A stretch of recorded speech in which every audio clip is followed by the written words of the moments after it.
This is the Wheel of Time Spoilers podcast.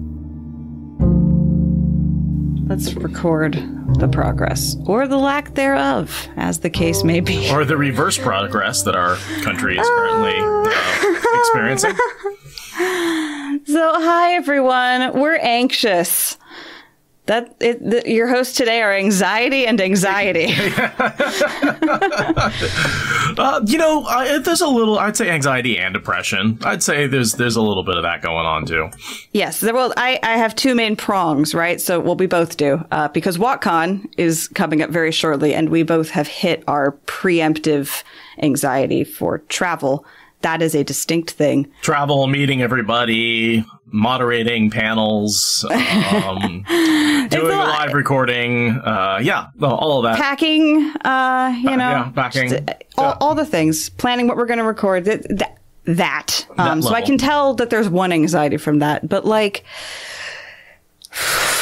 Roe v. Wade has been overturned, and as Seth was telling me just before we flicked recording on, that is but the tip of an extremely shitty iceberg of things that our illegitimate piece of shit Supreme Court is doing. And so it's hard maybe to see which parts of the anxiety are travel related versus that, but either way. The shipper that is the overturning no prayer in schools, the allowing guns everywhere.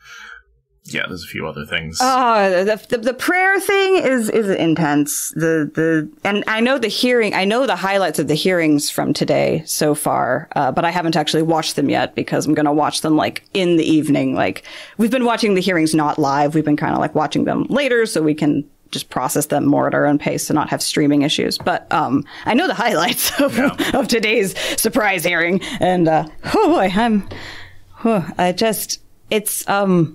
there's just so many things to keep track of right now that it's a little frenetic feeling. You posted something on Twitter about the Roe v. Wade decision. I don't know if you wanted to read that or if you wanted me to read that or... All right. So we're recording this on June 28th. So the death of Roe v. Wade has happened, and we're kind of all processing it. And day of...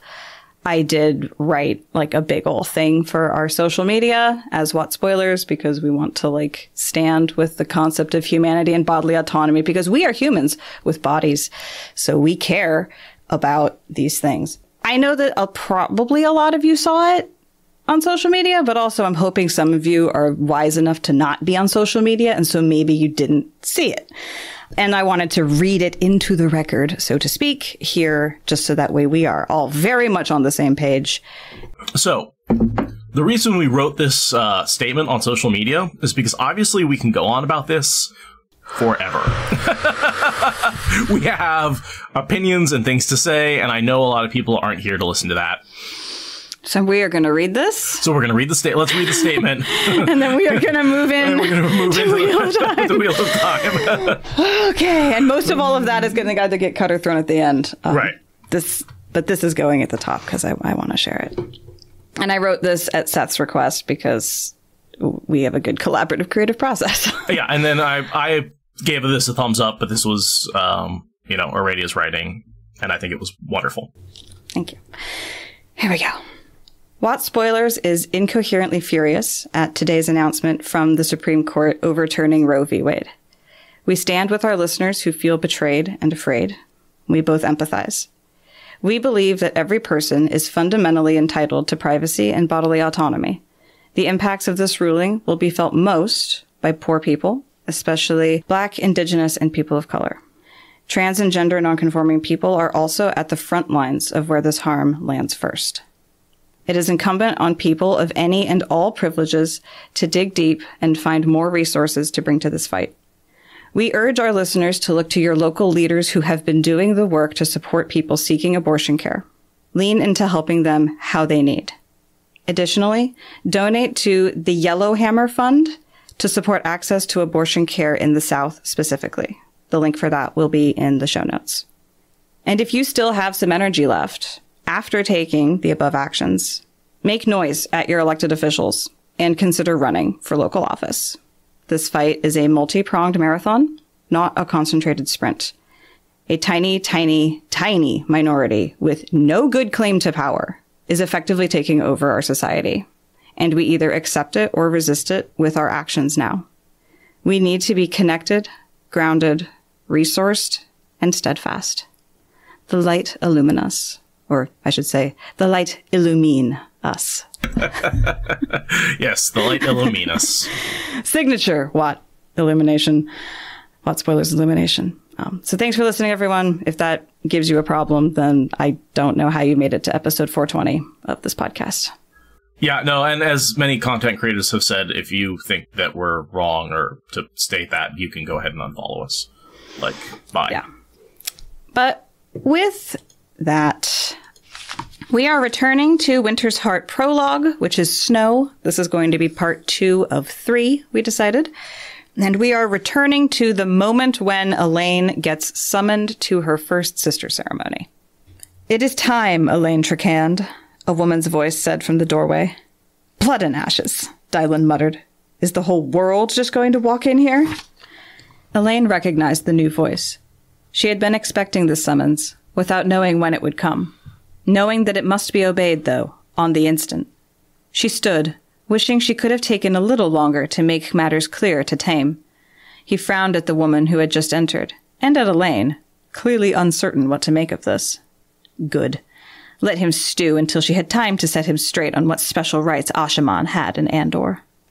You know, what I didn't realize is in the Toveine section later, we actually see Elayne from Tovaine's perspective doing the first inspection. Yes. So just to put that sort of in the timeline, she's ready to go do that inspection. So there's 2 things going on with this testing. One, everything else has to be dropped, and you have to come do it. And 2, you have to do it naked. Because Jordan likes his rituals done naked. On one condition. That they're women. Yeah. Yeah. None of the men do rituals naked. That's not... No one's, like, pulling out their dick to prove they're a man. No one's... No. You know, like, literally going to Ruidian. I don't think it could have been as stark as that scene when Avienda and Moraine have to strip down and Matt and Rand do not. And it's just, they're going to the same place, doing the same thing. Yep. I would have understood if Matt had been like, hell no, I'm not bound by Aiel traditions and insisted on not. That would have been in character, but Rand should have been expected to go naked. Balls out. Yeah. They said no weapons, but, you know. Yeah. And so... in this case, it is a birth ceremony, so I do understand the concept of nudity because it is literally your birthday suit. But did it need to be a birth recreation ceremony? Was that necessary?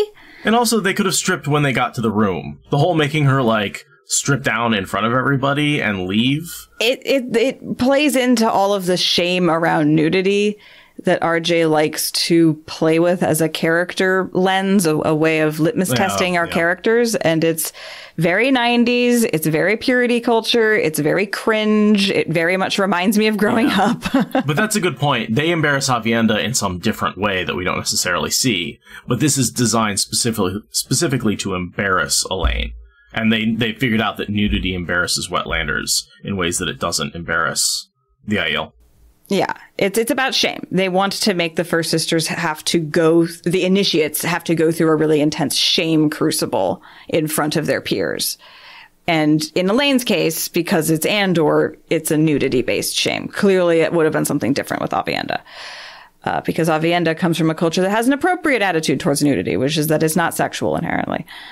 Yeah, did this have to be a full birthing ceremony? Do you think that, like, oaths sworn and recognized would have been enough? Does it have to be like a psychedelic recreation of the agonies of actual birth?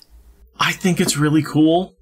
Like, I think that it creates a bond that is so much more deep and important than the Warder Aes Sedai bond, right? Because the Warder Aes Sedai bond is like, hey, cool, put my head on my hand and make a weave. Now we're bonded permanently forever. And to me, that always was like, damn, that's pretty abrupt for something that's just supposed to be a lifetime commitment, right? Like, most ceremonies that we go through that are lifetime commitments are bigger and more involved and deeper than what the Warder ceremony appears to be, you know? And so, on that level, I think it's kind of a cool way to represent something. And then also sort of this whole you go through birth with this person. I think it should be renamed from sister ceremony to twins ceremony, right? Because it's a deeper connection than even sisters. This is like you are twins, you know, in that mythical twins read each other's minds, but kind of not mythical because they grow up together and so they develop a secret language frequently. Like, it's that, like, we're making you close with this person on another level. Yeah, but, like, it's not like they do magic on a woman who's actually giving birth to twins. You know? Like, it's not like, this feels like more than that. And it's like, if a woman was actually having twins, it's not like they'd be like, oh, well, you have to have this, like, magic thing. Like, I don't know. I love the ceremony up until the psychedelic rebirth thing. I love all of the back and forth and the rich. I feel like that could have culminated with, like, something less physically grotesque in the most literal sense. It just feels very, like, extra. Like, I love the dialogue. I love the slapping and all of that. I even like the fact that they're forced to do it naked because they are vulnerable, but it just, like, some kind of, like, blood swap or a Turang Grial hand fasting, or it feels like it should be more of a marriage and less of a, I don't know. So here's how I see it.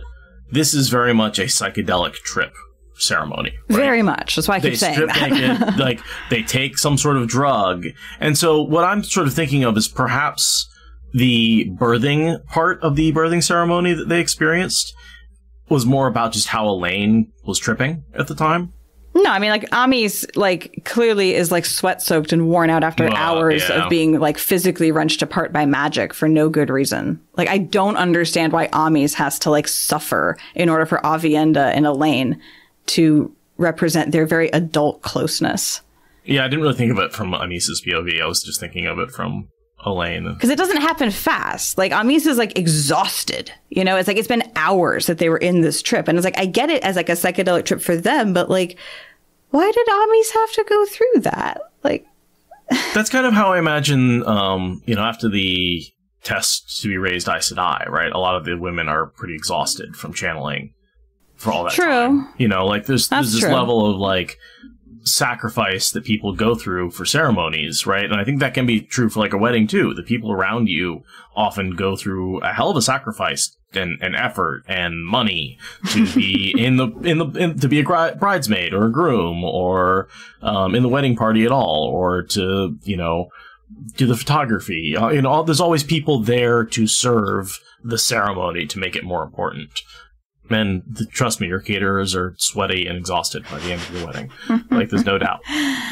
Yeah, I just feel like this would have made more sense if it had ended as a wedding ceremony than as some kind of, like, weird therapy rebirthing thing. Sure. You know, and I think also part of what's making it weird in your mind is that we sort of think of these two as being in a relationship and being lovers, right? And to make this more of a sister ceremony feels very, very incestuous in a way that's part weird. Of it. Yeah, that is definitely part of it. Is it just, I don't know. I just feel like there's something jittery and fractured about the canon that I would hope that if the show does go there, it does go into this plot arc, that they smooth that out somehow. I think just making this more of a permanent marriage, a more important marriage, rather than a siblings situation would be a way to handle it, right? Like, let this be them getting married first. Yeah, like, and that would be very appropriate to their canonical, like, relationship. I don't know. It's just, we will get there, but I do adore the vast majority of the ceremony. Like, I have so many positive things to say about everything up until that point. So, like, we can. Yeah. So I'm glad we talked about it on a higher level, though, because this is a very sort of unique thing that happens, and this is the only opportunity we really have to talk about it in this sort of detail. Yeah. Oh my God, Lilligin, you're a fucking gem. I cannot with how cool you are. I love these art that you keep posting and that we keep using on Instagram. Yeah, like that's just I love you. So the first thing we have is, of course, the Taim being a creep and looking over his shoulder at her, and the women forming a wall so that he can't. Yeah. You know, I think a good way to show Taim being a creep and an evil dude and at the same time making Elayne embarrassed. And the hilarious, like, instant sisterly solidarity in the face of creepy guys. It's just like women do not need to discuss. They do not need to have eye contact. They will just instantly fall into formation to tell men to fuck off. Like, as much as I hate gender binaries and all the dynamics RJ puts into it, like, it's a mood. and he does this thing again where he loves to prove his character's wrong, where she, like, checks and he's not looking, and she's like, oh, good, Taim's not looking. And then later... Ami says, oh, yeah, he was totally looking He was totally at you. looking, yeah. Again, just he loves to be like, oh, you think you know what's going on? You don't. You are wrong. Your assumptions are incorrect. Yeah, Taim is never what you think he is. No. Of course, the sea folk being strange customs you shorebound have, which is, meanwhile, like, all the people in the throne room were thinking the same thing. Yeah, they're like, no, this is an Aiel thing. This is, like, yeah, we don't know not us. And Brigida ends up sounding like Dylan with her muttering because they're both equally in the dark, and she's being left behind, and Elayne's just like, no, you have to stay. I can't tell you. And, you know, again, these two women who are so dissimilar are so similar. Well, they both support Elayne because they both, you know, really appreciate that sort of personality. But they both have very similar feelings about being left out of this discussion. Yes, and not being told. Which was part of the, you know, preconceived that you had to not tell someone to be involved in this thing. Which, you know, I'm never a fan of that. A child waiting to be born cannot tell anybody anything is like, okay. No, but most people know when a baby's coming, right? Like, they're told. Yeah. It's very much like the eyes to die testing, though. Where, like, they know it's coming-ish, but they don't know exactly when. So it very much mirrors that, which, okay, fine. I'm fine with that. That's okay. Trials and tribulations. You don't get to psych yourself up for an exact moment. It's not a finals. And I do like that Elayne very much thinks she will not scurry out of the room cloaked in shame. She just stately walks out of the room cloaked in shame. It's, you know, she tries. And a cloak. And a cloak. Just like that. Yeah, she has an actual cloak, but she's, you know, there's whatever. I like that she's trying to not let it bother her.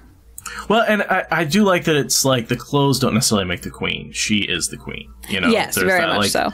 There's this idea that, you know, if you take a common person and dress them up, you know, there's always those movies where they swap the places of the two people, the poor person and the rich person, and like, you know, it turns out it's as much the clothes and the trappings and the things around you that make you who you are.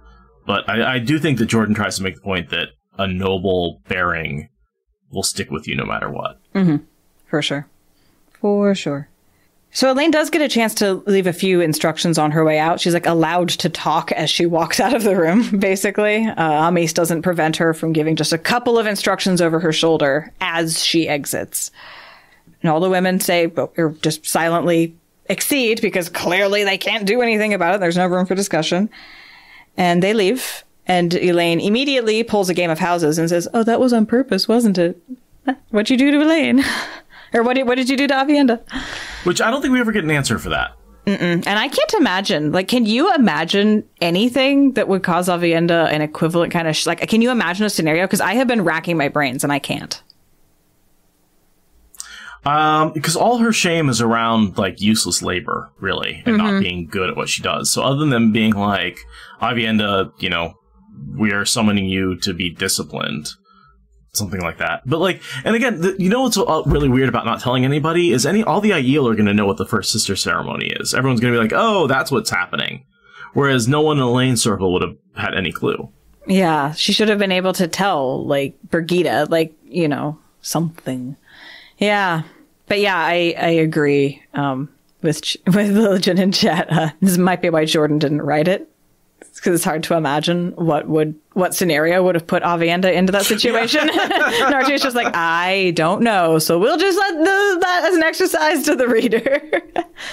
It's that torture scene. I'll just suggest that it was something embarrassing, and you come up with whatever it is. Yeah. Oh, clever Jordan getting out of writing hard scenes. And no. Next thing I have is her walking in with Aviendha. Yeah, they go really far down into the basements. They were up pretty high, like where there was thunder and lightning and crashes. They were up in the queen, like, audience chambers, and now they're like down in the basement in a room that's been totally cleared out, and the sounds of the storm are far away. So we've descended into a very, very different space. Again, like the accepted ceremony. There's a lot of parallels there. Yeah. Yeah, that's a good point. Let's go to the basement and put you through a really intense trial that levels you up really hard. We get a whole bunch of Aiel name salad. I forgot to look them up because the Aiel are cool. I don't think there's much. Do you have anything about the Aiel name salad? I guess all the people who are there to help with you got Manaella and Amis and Elayne, and yeah, I mean, there's just the people who are there for the ceremony. I don't really have any other details about why we would want to talk about any of them individually. Yeah, there's also Tamela and Viendra. They literally are here for this. Manaella, I know we see in the future, because she is the midwife, so she gets like extra respect with Elayne in the future, but I don't think, like, there's just so many names. Yeah. But I didn't look either of them up because I was like, they're cool, I assume. There's a dozen wise ones here, so. Yeah. Tamela and Viendra are stronger in the one power than Elayne. So, you know, we got some powerful channelers in the room there, but that's, you know, part of this being a magical ceremony. And this is the first time Elayne realizes it's going to be a magical ceremony. She didn't know that was going to be part of it. Like, she, kind of like with the water bond, right? Like, they have no idea what they're signing up for. Like, I mean, Lan literally just swears to Moraine and is like, is that it? And she says, no, I have to do magic. Like, he doesn't know. So same thing here. Elayne thought this was going to be like a discussion, a swearing of oaths, a wedding ceremony. That was more or less what she was walking into. And now she's learning there's going to be like magic involved. And just FYI, both of those, this is the only mention of both of those powerful channelers, supposedly from the Aiel. Mm-hmm. Like, they don't ever fight in a battle later. There's no other reference to them anywhere else. So that I think is when we talk about name salad, that's what we mean. Or it's like, these names are single serving. We're only going to see them here. But they play a very important role here because what they do is they stand in for Elayne and Avienda's mothers and give us all of the really cool lines that make this ceremony so awesome. Is the call and response that these two women have with Elayne and Avienda in their roles as wise ones who can just dispense wisdom. And it's really, really cool. So they're super important, but then we have no idea what happens to them. Presumably they kick ass in the last battle. Mm-hmm. I mean, I would assume they're Aiel, so. There are a bunch of Aiel channelers fighting, so you don't necessarily get the name. They talk about how no one outside the chamber can be touched by the weaves because she asks about Brigida and is she going to be included in the bond. And this is always the origin of the jokes about when Rand and Elayne bang. So many people are experiencing that emotions, like, because you've got their warders, so you've got Brigida, Alana, you've got the other two who were there for the marriage, Min and Avienda, both Avienda through the marriage bond and the first sister bond. You've got LTT, which you may or may not count as another person. You've got Moradin, who's experiencing all the physical sensations that Rand is experiencing, right? I never thought of those last two as being in on that conference call. It's a lot of people to be sharing in what is ostensibly a private moment. Not to mention you've got Perrin and Matt, who, if they think about them, are going to see it. Yeah. Because they're yeah, that does happen with Matt that one time. Yep. So, yeah. Yep. Mm-hmm. Rand's not so much on the privacy in his head thing anymore. And this adds to that. Poor Rand. He is really denied privacy on like a lot of levels. Like, I mean, we talked about how we had the book of Bad Touch, but like really the whole series is the book of your mind is not your own, at least for Rand. Dude has like an entire little league team like in his head by the end. Yeah. It's ridiculous. They could play basketball and have a couple of people on the bench, It's yeah. It's also really good that they decided to do this before Elayne got knocked up, because this would have had to have been called off as she'd been pregnant. And before Aviendha gets knocked up. Yeah. Like, they had to get this done really quick because, if Melaine couldn't be part of supporting the Weaves because she was pregnant, how much more so could the subjects not be pregnant? So, good timing on all of this. And I wonder if that's partially why it happens now. Probably. In the story. Because he wanted to, obviously there's a certain amount of reproduction that needs to happen. I assume he wants, part of the prophecy is that there are children from Rand. And so we're getting close to the last battle. And I do feel like at this point, Jordan's trying to check off some of his, to-do list. He's like, how many prophecies do I need to get through? Yeah, exactly. I can get through 30 prophecies in the book. But, he hasn't quite gotten to there. He has to set things up first. So he's, trying to get those things set up as quickly as possible. I feel like Winter's Heart book is very much about setting things up for the final battle, right? We really turn that corner where from now on, what he's trying to do is really I got to get the source cleansed. I've got to get Elayne into the throne. I've got to get Perrin reunited with a bunch of different armies. I have to get Matt out from under the wall. I have to, these things that he's trying to do with these characters, which is get them in the positions where they will be ready to fight the final battle. And so I think that's sometimes why these books get a little they feel like you're all over the place, where you're like, okay, this is just getting things ready for the finale. He spread himself pretty thin. He has to start pulling it back together, and that requires a lot of scooping of plot lines to bundle them up. Yes. And this is the part of the book where I start to get frustrated when he starts to go off on so many side characters on my first read. Mm-hmm. Yeah, it gets really tedious when you don't have any framework to attach all these characters to it. It's just hitting you with fresh name after fresh name after fresh name. So they sit down and they identify the cast of characters for this ritual. We've got the stand-in mothers for each of the women who are going in. And we've also got the ceremonial mother who is going to suffer the pangs of birth for them so that way they can have a full rebirthing ceremony.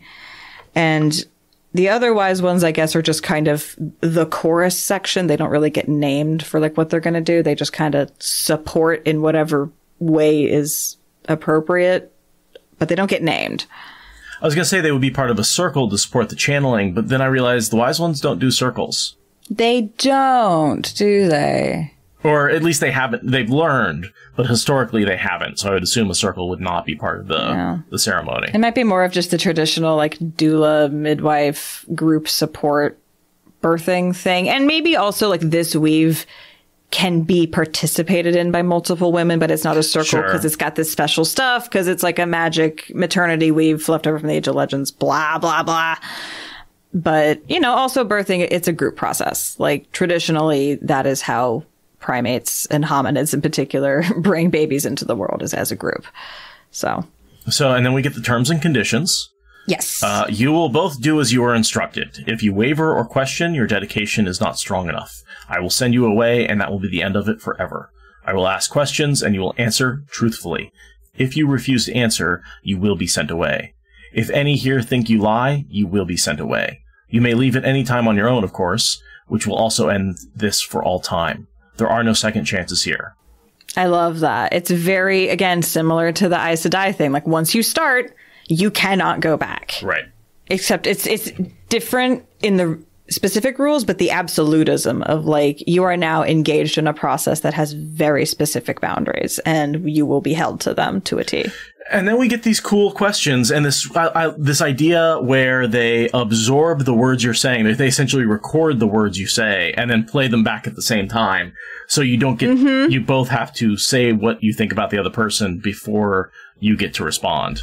It's really cool. I love it so much because they each get asked the same question and they each answer at the same time, but they answer without knowing what the other one said. And then they have to hear what the other one thinks of them at the same time. And the way that they react to it and the fact that each of their reactions are parallel kind of proves the point continuously that they are, in fact, an extremely good match to be first sisters because they have the exact same feelings and reactions about these questions.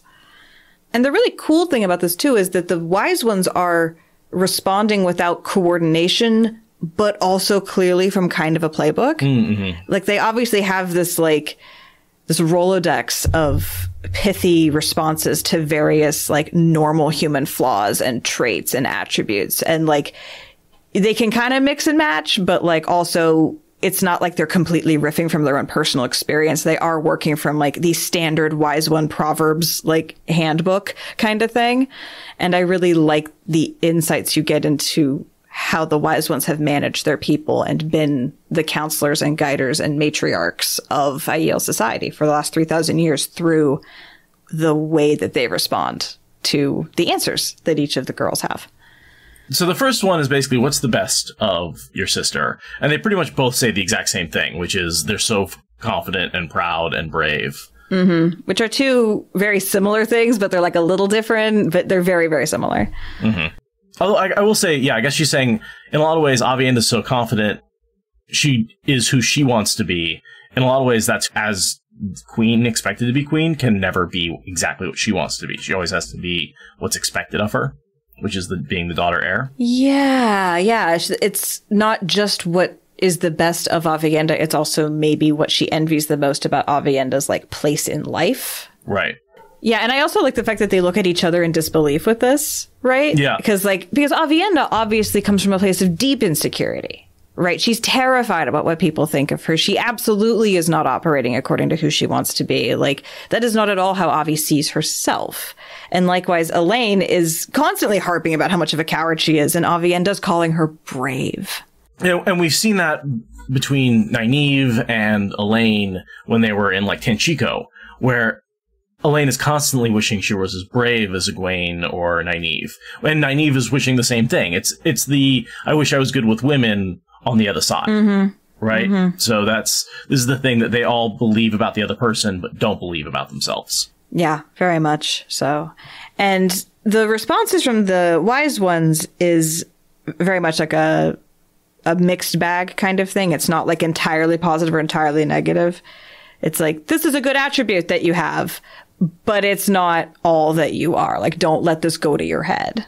They deflate their egos a little bit, right? Right. They say this is true, but it is only part of who you are. It's like, keep it in check.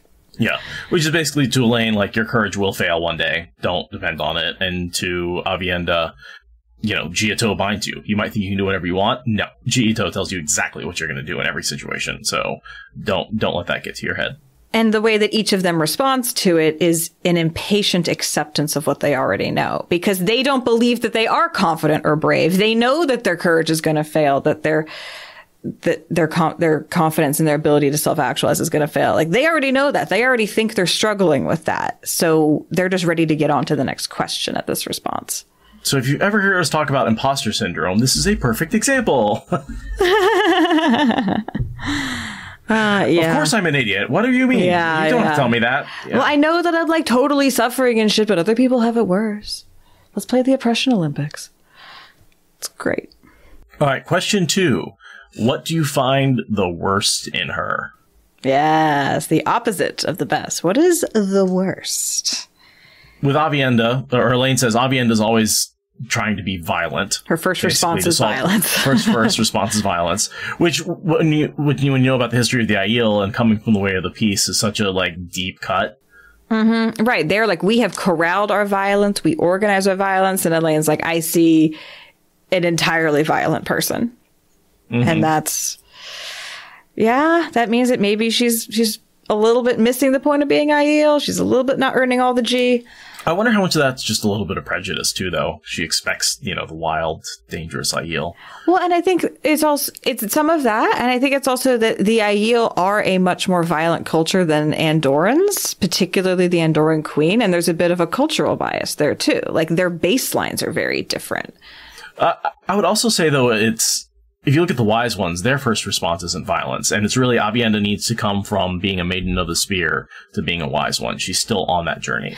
Right. And she leaving violence behind as you're, pulling out your knife and threatening to cut somebody's throat, which she does, is not always the best way to get what you want. Yeah. And again, also, Elayne mainly interacts with, the front lines of the Aiel army and the young people. She doesn't really interact with the wise leading counsels of the Aiel very often. Like, her impression of them is violent. So I think that does cloud her opinion unnecessarily. But also, yeah, Avi is a little more prone to reaching for her knife than she should be, especially as a wise one. Like, and so that's important. And then Aviendha calls Elayne pretty, and she knows it, and she uses it to give her power over men. At which point, Berelane's going, yes, girl! I know, right? Yes, I know. Definitely, it's a little bit of validation for Berelaine. Like, fucking judge her when you're doing the same thing. God damn. Yeah. And I think I don't think anyone would argue with that and be like, no, she doesn't. Oh, no. She is a beautiful blonde princess who has been raised to get everything handed to her on a silver platter. She absolutely uses her beauty to manipulate men. She uses her beauty to manipulate everyone. Like, she uses her bearing, her attitude, her beautiful golden curls, like her manner of speaking. Like, she absolutely uses her body in a Deus Daemar fashion because that's who she's supposed to be. Like, and she likes the attention. I mean, remember what happened when she went to the circus? Did she have to be dragged out of the wagon and forced to perform? Or did she come running out in white spangled leggings, absolutely desperate to be on center stage? Like, a person who wants to be on center stage is going to know how to manipulate people with their beauty, because that's literally human interaction is manipulation on some level. Like, it's not an untrue or a bad thing. It's just, I can see where Aviendha's coming from a place of like a meritocracy and everything's hard and everything's violent. And then there's this like pretty privileged girl who can just smile and wink and wave her hand and get anything brought to her. And it's like, wow, you really don't work for anything, do you? You just smile and get what you want because men are simple. And like, I see where Avi's coming from, because again, cultural disconnect on top of everything else. Well, the number of times when that doesn't work and she's been like, well, I'm the queen, daughter heir of Andor. Yep. And then they get cut back down, which is the wise ones are basically say to Aviendha, yeah, you're also hot. So, yeah. Ye who point the finger, be careful. You also have the Dragon Reborn dancing at your pleasure because you are an attractive woman. Yes, you are a 9 against her 10. Shut up. Right. I mean, probably she's a 10 against her 10. But you know what I'm saying? It's just like, yeah. Like, you're also super hot, Avi. Like, just because you don't think it's important doesn't mean that it's not affecting the people around you. And then, of course, the response to Elayne is, yeah, you're pretty violent, too. Right? Which she absolutely is. Of all the Supergirls, like, she's in the running with Nynaeve in some scenes for who can be the most violent. Like, Nynaeve probably takes the cake, but Elaine's real... She likes to kick and hit things. And also, I love that Aviendha and Elayne are both very, like, offended and feathers ruffled by what the other one thinks of them, because again, it's like it cuts to the things that you don't look at, right? It's the things that you're in denial about yourself. And it's just being said right out. And also, that person's the closest to you. They know where the knife cuts deepest. Right. And they see you the most clearly. They see you past your delusions about yourself. They see you when you're tired. And they're like, no, that's what's wrong with you. Like, I've definitely told a couple of friends things that they didn't know about themselves because I was just being blunt. I was just being truthful. That I'm like, oh, I maybe was too blunt with that assessment. I should have caveated that a little more. Sorry. We actually get 2 responses with this one. All the other ones, it's been question, response, question, response. This one, because of ritualistic reasons, both the wise ones know they are supposed to give 2 responses to this one. So in addition to what we've already talked about, there's also Aviendha gets told that she's going to run out of the ability to use violence. Mm-hmm. So not only are you pretty and guilty of the thing you're accusing Elayne of, you are also going to lose the thing that she's accusing you of. This is not, like, even if you decide that this is something you want to keep about yourself, you can't keep it forever. And same thing to Elayne. Like, your beauty's gonna fade. Okay, the third question is, what is the most childish thing you know of the woman you want for a first sister? And I love that they separated this out from what's the worst thing that you know. That they made worst and childish different categories. Very pleased about that. We are looking at 2 negative questions to 1 positive so far, though. True. We need to get our compliment sandwich layering worked out here. Come on. What do you think? And I love both these answers. Avienda won't let me teach her to swim. And Elayne gobbles sweets with both hands like a child. Fucking love that so much of both of them. I love it. Well, and again, Jordan's so good at like picking fun at Elayne with the way she inhales the veil because her nose is up in the air. The way she always says she's the daughter heir of Andor. The way she loves sweets. And the sweets thing has come up repeatedly. I think Nynaeve brought it up a couple of times. Yeah, Elayne even mentions it later on. But yeah, it's come up multiple times that she really likes eating candies. She makes sure to give candies to kids and also has some herself. When she's pregnant and her diet super restricted, a lot of the food that she thinks about wanting has to do with sweetness. But again, princess had access to whatever she wanted to eat. She knows the taste of sugar and likes it because she's wealthy. And this is a time and place when not everyone has necessarily like stupid access to sugar. So, I can see why she likes it. But I also love Avienda not being willing to swim. I get it. Yeah, well, and as someone who was a swimmer through high school and college and a swim coach and a lifeguard, I've met people who will not get in the water and are afraid of the water. And that's not with living in the waste their whole lives, where they've never seen water before. And it does feel a little childish to be like, no, it's not dangerous. Give it a shot. I would totally have felt that way about people that I've known, where I've been like, no, but it's a fear. It's a legitimate fear that people have. Right. It's like a fear of snakes or spiders or heights, or it's just like some people, it is real deep in there and it's going to be real hard for them to get over it because water is fundamentally a dangerous place that, doesn't want you in it. We're not meant to be in the water. There's a reason we evolved to not be in the water. It's because we're on the land. I never had a fear of swimming, but I had a real hard time learning how to dive at all. Really, really hard. And never enjoyed jumping off of high places into water. Very scaredy cat about all kinds of water sports. Rafting down the river. I'm an absolute scaredy cat. If I ever go, which I really want to, if I ever go to Canada, to Kelsey's Caravans adventure thing up in Canada, which I absolutely want to do, I'm going to be like, okay, give me the babiest rapids that you possibly can, because I have seen your Instagram, girl. Oh my God, the waves and scary things you go through. Did you see that recent cut on her finger where she had to get some stitches? Possibly. I mean, I've seen multiple injuries go by on her thing over the years. I am in absolute awe of all the scary, terrifying things she goes through. But I get the fear of water. I like to play very, very, very safe when it comes to water. And I firmly believe that being on a boat is a crime against God. We're not meant to be out on the water. It's not meant to happen. The ocean does not want you. It does not. Poseidon has a grudge. That's for damn sure. Yeah, there are old gods in the ocean. Do not fuck with it. Also, it's full of garbage, so it's mad. Yeah. And I mean, even lakes are scary. I enjoy water, but also just give me a nice shallow creek I can splash in. It's fine. I don't need all this deep water nonsense. So I get Avienda's thing, but also Jordan does lead in a bit to the fact that all Aiel are pathologically afraid of water, which it's getting a little old at this point in the series. I would have loved to meet an Aiel who just absolutely was like, swimming's the best fucking thing ever. I can't believe I haven't been able to do this whole time.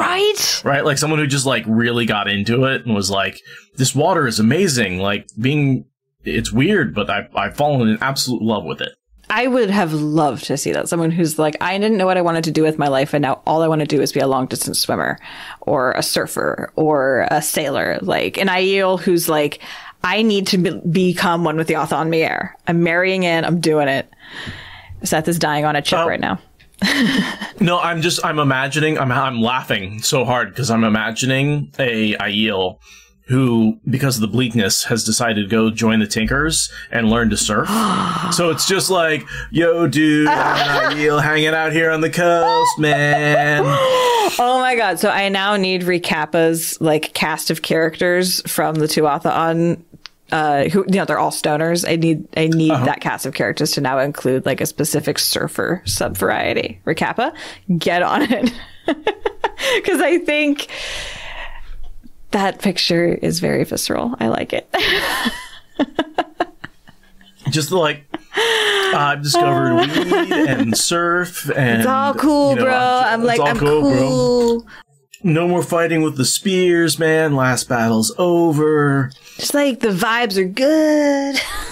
I know some of my bros went on to be cops. That's cool, man. But I feel like that's not my vibe. Yeah, bro.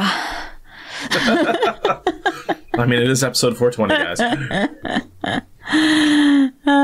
Yeah, no, that would be... it's just, it would be nice to see that kind of diversity amongst the Aiel. Mm-hmm. Right. And I imagine a lot of that happens after the last battle, right? Because it hasn't realistically been that long since they've crossed over the wall. They have been fighting. They have been dedicated to Rand. But we don't know where all the Aiel go who suffer from the bleakness and run away. Some of them end up in Farmatic. Who the fuck knows what they do? Right. Yeah, that's one of those branches to follow. Ooh, I should put that on the panel for post-canon speculation. And I always imagine that a bunch of the Aiel do go back and join the Tinkers once they learn the truth. Wouldn't it make sense to dedicate yourself back to the Way of the Leaf? Yeah. Like, and despite it's like, oh, the despised ones were right all along. I should just, swallow my pride and go join back up and like try and dedicate myself to the original purpose that the Aes Sedai sent us on. Yeah, I'm totally bringing that to the panel. That's going to be one of my panel topics now. I'm totally doing that. That's a really cool idea. Okay, so... Fourth question. What is the greatest jealousy of the woman you want for a first sister? Now we're getting into the real meat and potatoes. This is spicy. Yeah. Yeah, and this is after they've already sort of had the negative one with the childish thing. And so Elayne's like, I was thinking about hedging my bets, but I'm kind of pissed at her about the gobbles thing. Like, so she says, Aviendha has lain in the arms of the man I love. I never have, I may never, and I could weep over it. Yeah. And what do you think was her first one? What do you think was going to be her something lesser that would pass muster? I'm something that's more of a compliment, something more like, oh, she's so good at fighting, I wish she could be that good at fighting, something like that, where it's like a hidden compliment behind an actual jealousy, so the other person's ego will go up. Whereas this is just like, no, you did something that kind of violated our trust, and I'm jealous that you got to do that. Gotcha. I agree. And don't worry, you will lay in his arms. In this book. And Aviendha's is that Elayne is loved by Rand. So much like Egwene's accepted test, this question becomes annoyingly focused on Rand rather than on the women themselves. But sure, given the relationship in question, it does make sense that both of their jealousy is focused around what is almost the exact same thing. Like, physical intimacy and emotional intimacy are so wound together in terms of what having a relationship means that they're fundamentally jealous about Rand liking them and spending time with them and caring about them. Like, they're both jealous of the different aspects of that they've gotten. And then they're looking at each other in confusion, like, but that's not supposed to be, like Elayne thinks that Rand hates her because he avoids her like she has scabies, to quote the book. And Aviendha has a really complicated relationship to her feelings for Rand, but nonetheless, both of them are they assume that the other one has it easy with respect to Rand. It's, again, very back into the other one is good with the opposite sex kind of vibes. And they're both missing something from their relationship with Rand. Rand hasn't given them, either one of them, the full commitment that, he's given to Min at this point. Yeah, and it's bad. and it's tough. And it's tough for them. They both want a full, complete relationship with Rand, and they are not getting it. Well, and they've both only had really glancing blows at it, whereas Min has managed to create sustained contact. You know, Avi kind of had that chance, but she blew it because she was being childish at the time. Elayne really has never had that chance. She's only had a few flash in the pan moments with him. So yeah, Min is really the one who's managing to actually create sustained time with him, which is what all three of them want. And I don't think Avi and Elayne would be jealous of each other if they were being able to have that kind of sustained contact, you know? So then we get to a more interesting part of the ritual, which is still part I like. I do like this part, which is where they slap each other twice as hard as they can because they're told to. It's a little weird to picture just like smacking the shit out of somebody. But yeah, it's the idea that people will follow orders to do things that they wouldn't normally do in a ceremony, right? Like, I think we've seen the sort of psychology tests.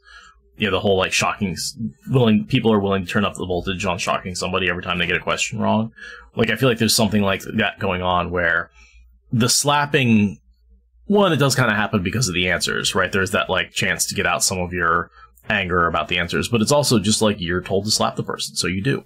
Yeah. Because you're following orders, right? Like, and they do say that, you know, at the end. You have remembered that you slapped your first sister for no other good reason than you were told to.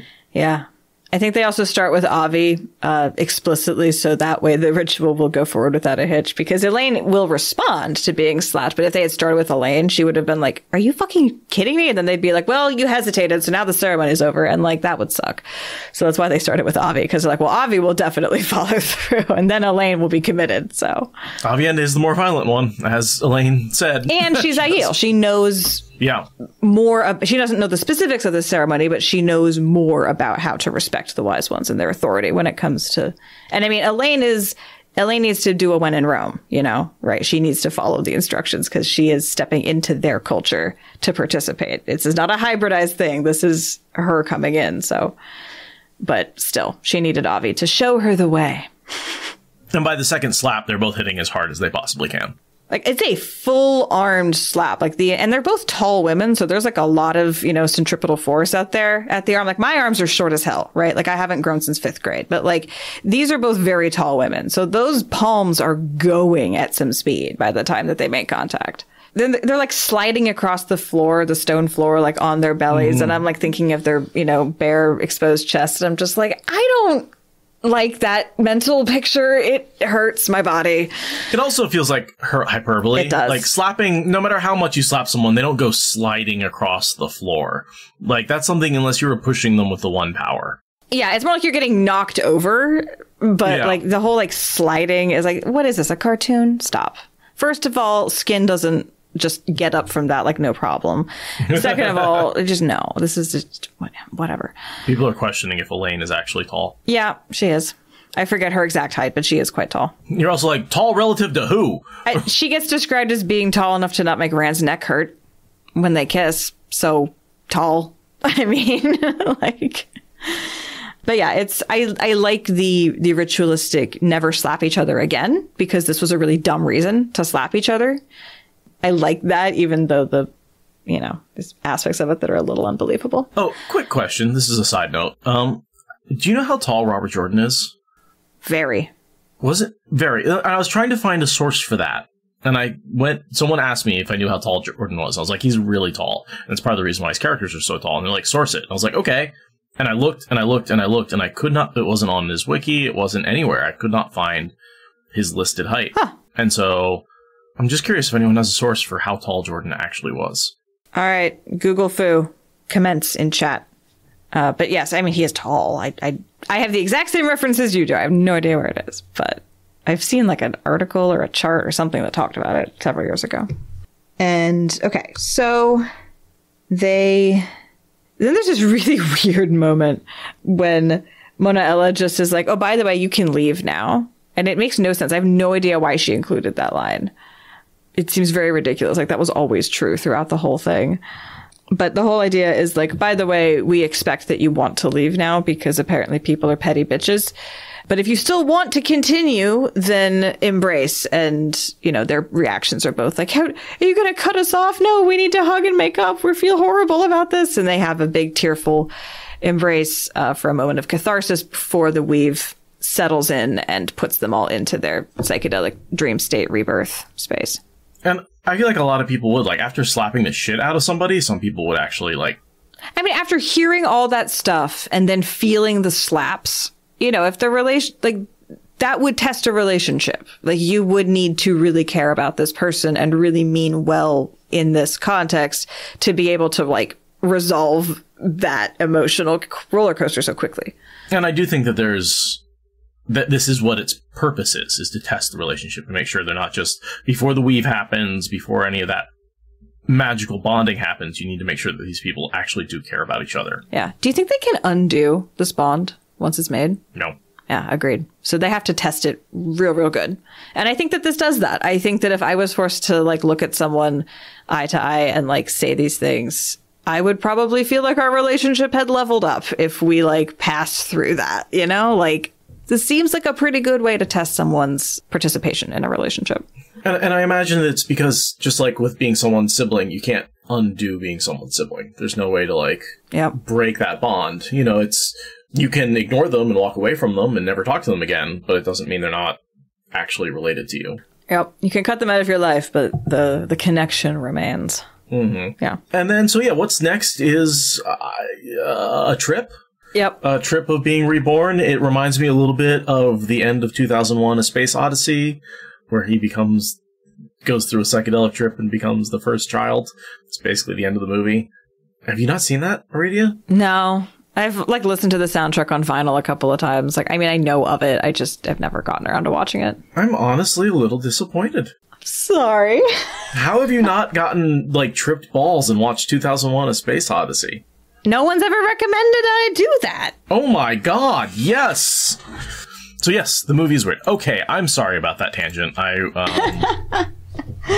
Okay, so we're in the psychedelic rebirth ceremony where all that there is a heartbeat and a sense of the other and timelessness and comfort, and then labor begins and the other is gone and everything's scary and the heartbeat increases and then she gets squeezed and then everything's uncomfortable and heavy and cold and then she hears the heartbeat and she finds the other and everything's comfortable again. I think it's a pretty cool, just short story about what it's like to be, because, like, none of us can remember having been through birth, right? That's something that our brains don't remember. And so the idea that, like, you go through something, right? There is this experience that happens to babies. And this is a really cool way for Jordan to sort of write that short story. It reminds me of, like, some kind of, like, Cosmos style, like, nature documentary kind of thing. Kind of gives you that, like, time-lapse sense of how twin gestation works. It gives me very, like, nature doc or medical documentary film kind of vibes. And, like, there is a world of people who, like, do, like, rebirth therapy. Like, specifically people who are born by cesarean section. There's a school of thought that, like, you're supposed to get crushed through the birth canal to, like, experience certain things. It's a weird ass woo thing, but I grew up with a hippie doula as a stepmom, so I know about these things. That's fair. I just don't like the whole, like, it feels like shaming people who get cesarean sections to be like, you didn't do the good thing for your child, you know? And that's where it's the same thing where, like, I definitely support breastfeeding, but at the same time, like, I definitely don't want to shame anyone who can't breastfeed, right? There's a delicate balance to maintain there, right? Right. Yeah, for sure. But it's generally people are like, I have a bunch of trauma in my childhood and I can't figure it out. So I need to put myself through this thing because I didn't get the experience. Like, it's a very niche specific thing, but it also, you know, it's like, there's something to be said for this. It's a long process, right? Like, being born is not a quick process. Yeah, I like what Lil Jen said. Should is doing a whole lot of heavy lifting in the bad way there. Right, like, it's what we should experience. No. Yeah. It's weird. And again, I'm back to, like, why did Amis have to go through so much suffering in order for Aviendha and Elayne to have this, like, psychedelic virtual reality experience? Like, couldn't they have had that without Amis suffering? Yeah. So, yeah. And, like, I don't know of any good research about the whole, like, cesareans are bad thing. I just know that is a thing that exists as a school of thought that is out there. I'm not saying that it's like a valid in any way. I'm just saying it exists. I won't disagree that it exists. I will agree with you on that. Yeah. Yeah. I have no particular opinion on how much recreating being crushed in a birth canal is necessary for you to heal childhood trauma. But whatever.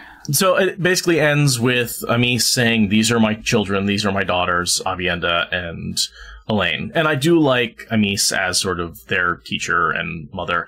Although, you know, I would almost say she would be a better mother for Egwene and Avienda. I know, right? Not sure how close she actually is with Elayne. Well, none of them are. I mean, the women that stand in for their mothers, they've never met before and will never interact with again. Like, Mona Ella is the only one who has any kind of, like, long-term emotional claim on them for her participation in the ceremony. It's very, it's clearly not, clearly who you pick to do this is not super important in terms of the way the Aiel do it. It's just any wise one will do. But, you know, whatever. She volunteered. And I mean, like, Melaine is naming one of her babies. Oh, it's Egwene and Min. Elaine's own. It's Egwene and Min. Never mind. But I mean, she knows that Egwene and Elayne are friends. So it's like adopting the other chick on the cheerleading team that's on the same bus route as your kid, I guess. Like, there's some soccer mom vibes. Like, yeah. Oh God, Amis is a soccer mom. Jesus. That's an image in my head I don't need. But yeah. No, and I always like this little bit where she's like, she clung to Avienda in laughter and tears. She had found her sister. Light, she had found her sister. And again, just the way that it's read by Kate Redding, it's just a lot of emotion and like this idea that you found a long lost sibling, someone who's there with you. It's touching. It's very touching. And I like the fact that it is intense for them to go through. I like the fact that they are put through a trial. I don't see why Amis had to be brought into. Wow, you're really stuck on that point. Yeah. I'm just going to stay mad about that. The other thing that it made me think of also is the really cool sequence in Clan of the Cave Bear when you actually get to see the like evolution of the humans. Like, because she has it with the Neanderthals have this like psychedelic ritual that they do that allows them to go back to like fish times basically, and she describes it a couple of times in the first book, and this always reminds me of that, of just this rapid fire montage of like the whole process just packed into, you know, a page or so. Again, 2001 A Space Odyssey, that's sort of like the evolution of humans from animals to people all sort of happens over the course of that movie. So yeah. Also, I want to plug the book Evolution by Stephen Baxter. Fucking awesome book. He's a really good sci-fi author, and the book's just called Evolution, and it is the story of the evolution of humanity from the moment that the dinosaurs go extinct, the moment of the asteroid impact, through a far imagined future in which the sun is burning out the planet and is completely gone. And it's amazing. I've read it like 4 times. I read it out loud to Brandon. He loved it. Like, it's such a good book if you want to like read a whole novel of every chapter is its own story, its own montage, its own generation, separated by millions of years from the other ones. If you want a longer form of that, not just a page in a book, if you want a whole book of that, Evolution. What's the author again? Stephen Baxter. Because Googling evolution doesn't get you anywhere close. Nope. It's not a very helpful title. But it's one of my favorite. It'd be like naming a book This. I know, right? And every time I say it, I'm like, Evolution not by Darwin. Not that one.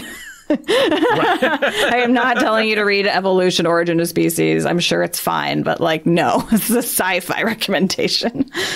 And then we've got the Toveine POV. Okay, POV switch from the First Sister ceremony to Toveine.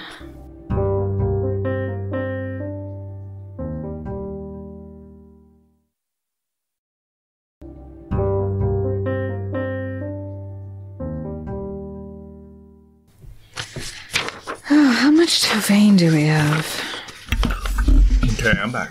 A decent amount. Yeah, I'm feeling glad that we decided to save Rand for later. I'm really feeling like that's a good call. Because there's a lot to do with Rand. And Toveine has plenty to say, too. There's some name salad going on with Toveine that I don't necessarily feel like I need to talk about. Like all the different Aes Sedai, all the different Ashaman. The ones that matter will come up in Sanderson's books because he picks up this plot line and works with this cast of characters. But for now, it's just Jordan setting out a whole bunch of characters and they're not really using them for anything. They're just sitting there like shiny and, unblunted. And a lot of them fall in pretty broad categories of either like Logan's allies or Taim's allies. And there's nothing that really picks them out. Yeah. It's about Toveine, Pavara, and Gabriella.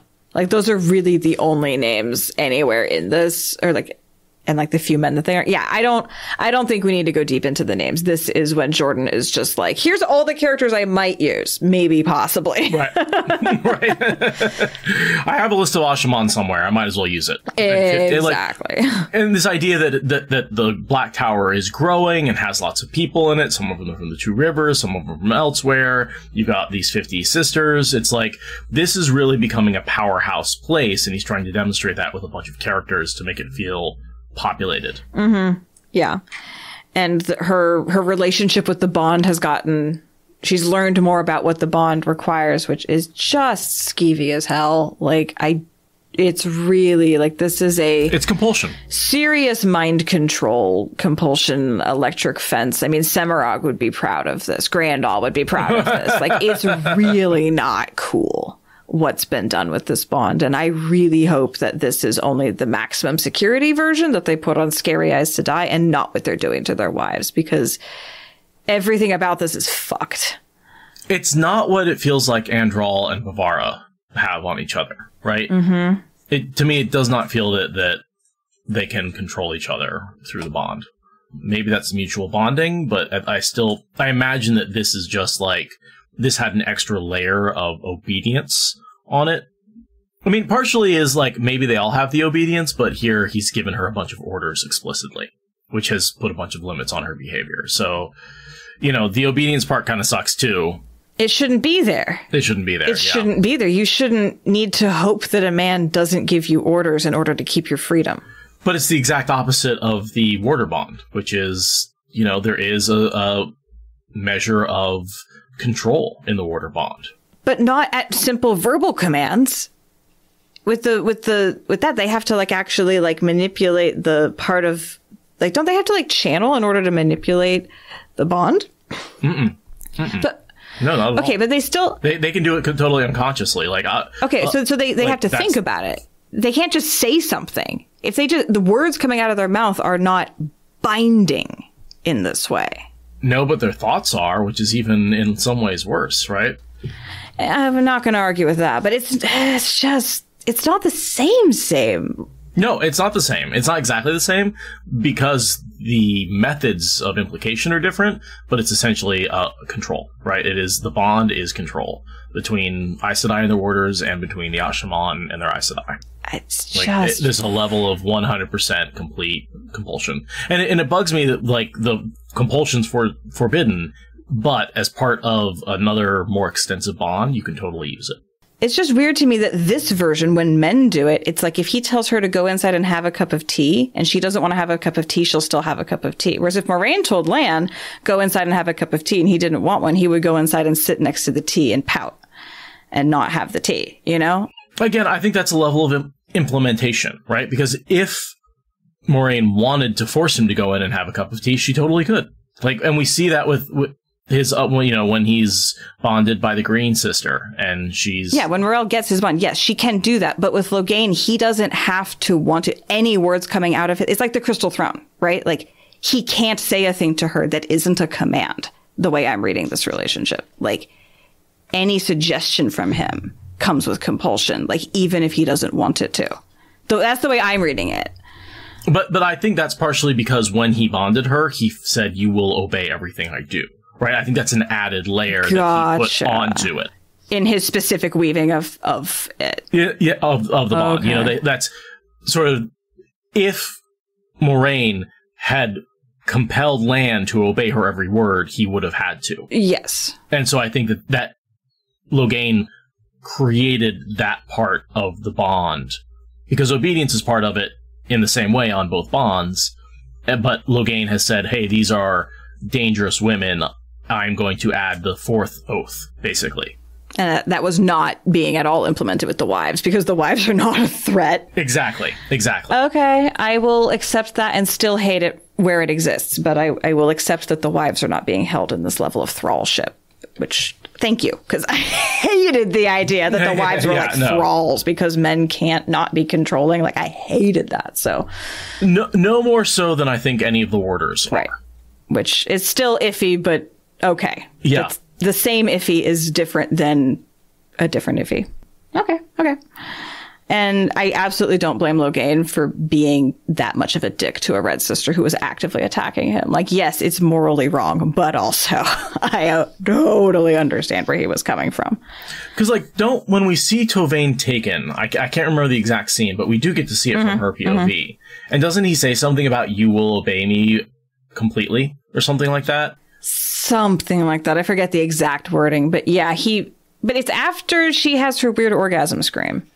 So it's like... But that's the bonding itself. Yeah, so it's like, was the weave set, or was it still setting? Because I mean, we see with Varen's compulsion weave that there's a point at which she inserts the verbal instructions during the collapsing of the weave. And given that this is probably a cobbled together thing that one of the Ashaman made, I could see it having more of a... Was that like what Varen had with, like, there's maybe a couple of steps where he, like, pulls a thread, adds a word, pulls a thread, adds a word or something. And because we're not seeing it from his POV, we're just getting how she gets it. But it feels like it's after the weave is done. But I don't know. Maybe there's like a few moments of suggestibility at the end. I think you, again, because obedience is part of the bond, you could add that at any time. Oh, if you just flex your mind around that point and say, this is now what you're doing. Yeah. That is so gross. Just instant backdoor compulsion into someone's mind whenever you want. That is so gross. But that's exactly what the Aes Sedai Warder bond is. It's exactly what it is. I know. That's so gross. As long as you understand that, like, it's same. I never thought about the level to which that could be exploited with putting in compulsion that would then stay forever. Like, I'd never thought about that as a mechanic in the thing, and that is so fucking gross. Like, and this is where we'll go back to Alanna and how gross it is that she bonded Rand against his will, because her whole goal was to implement that kind of obedience. Oh my god! Rand. And only the fact that he could channel prevented that. So why the fuck did Toveine not get protected by her ability to channel? That is a good question. Or was it just the sheer extra strength of Rand over? Because I'm assuming that Toveine and Logain are more in league with each other than Alanna and Rand, so maybe it was just... Yeah. No, that's actually a good point. That the channeling does not protect the Aes Sedai at all, whereas it does protect Rand from the Ashaman bond. That is a significant difference, and one that you could say, you know, power level at men are more powerful. You could talk about Saidin over Saidar, the one that dominates versus the one that, you know, submits. Yeah. You know, this. Yeah, but that is a difference.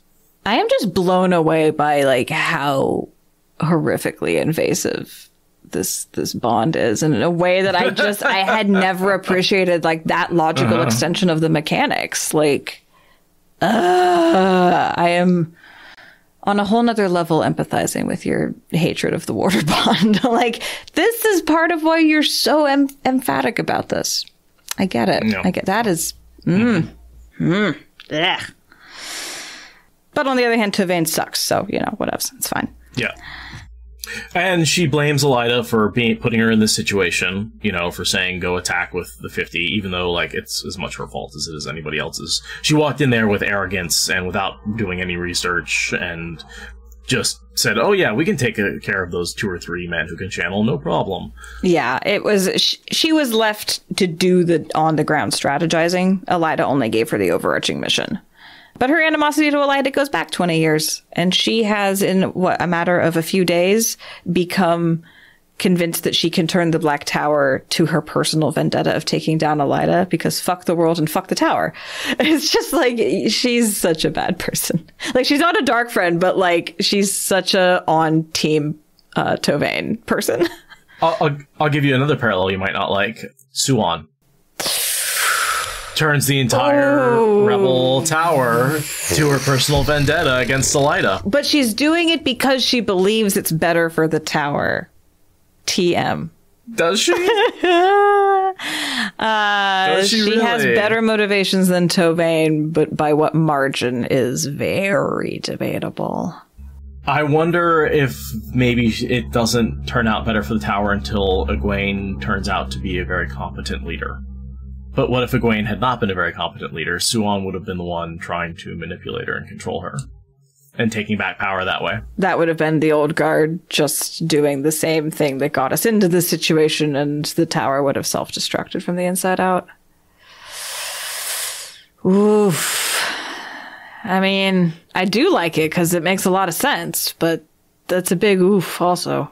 The only difference between Toveine and Suan is Suan was far more effective at getting the tower to do what she wanted. And she's working for our heroes rather than for a side plot that has only caused our heroes trouble and grief throughout the whole series. Right. So it's really a matter of context and perspective. Like, if you actually boil it down, to what degree are they different? Swan is focused on dealing with the last battle to some extent in a way that Toveine is not. To some extent, That's a really good point. At the nuts and bolts are pretty similar. And so Toveine blames Elaida, but everybody else in the camp blames her. And she gets, beaten in a very much soap in the sock military, like, middle of the night beat down that you see in, like, Full Metal Jacket and other military movies. She's probably being beaten to death. That's the way she reads it. And I kind of wonder if that might have happened. She might have actually been beaten to death had she not been rescued by Logain. Right, because Logain really did intervene and forced her to be healed. And if he stopped the beating and she still needed to be healed, yeah. I know they're eyes to die, but 50 people is also a mob. And they were really angry and had a very legitimate target and were getting themselves worked up. And that's... And it's not using the power, so there's no oaths to stop them. Which I do appreciate the fact that the oaths do not stop you from kicking someone to death. Only from using the power to do so. You can still be a murderer. You just need to do it like everyone else. Wasn't that in the last episode of the TV show when Moraine had the knife to Rand's neck, right? There's like a certain level of and there's a couple other scenes like that in the books where they're like, I might not be able to use my power against you, but it's not going to stop me from using this knife in your ass. There's particularly among the Greens and among the borderland origin Aes Sedai. I believe Saren fingers her knife because she's from one of the borderlands many times. Despite the fact that she's a white, she's also like, I do have a well-worn knife handle right here. Just saying. Then I feel like we get a good description of what the Black Tower looks like. That's a little bit of what this scene is about. It's recapping what the Black Tower is, what it looks like, how big it is. So we get that there's 5 large blocky stone barracks that can hold 100 people each for the Ashaman. Although, interestingly enough, later we get that all the Ashaman are staying with Logain. So are the barracks for the Ashaman just completely empty? Yeah, they're building ahead of demand. They're setting themselves up for 300 years of growing into the White Tower equivalent, I think. But yeah, Taim is so parsimonious with his giving out of the rank of Ashaman that it's not really in use yet. Well, you gotta be a Dark Friend to be an Ashaman under Taim. Right. But he's building for the Fourth Age when he's ruling over this corner of the world and has a school, much in the way that Masana had schools that were turning out horrible people. Yeah. Masana's children were one of the lingering effects of the war that lasted deep into the Breaking. It was a real bad time. Indoctrination lasts in a society. Yeah, there were just schools full of children that had been turned into very terrible people, and they were good at surviving as the world fell apart. So, yeah, fun things you learn in the Companion. Anyway. The Black Tower is building a wall. It's currently 8 miles in... circumference, right? No, because circumference, right, yeah. Yeah, it's 8 miles. If you were to walk around the whole thing, you would walk 8 miles. Right. And Elayne describes it as 4 square miles, which 2 by 2 by 2 by 2. Yeah, actually, the math works. The math works. Yeah. That's for... Yeah, and there's a bunch of buildings, and there's currently 500 men who can channel in the village, but like we said, most of them are not Ashaman. None of them are living in these big buildings. They're living in like the small little like housey villages or like the novitiate sort of spaces, not in the proper houses.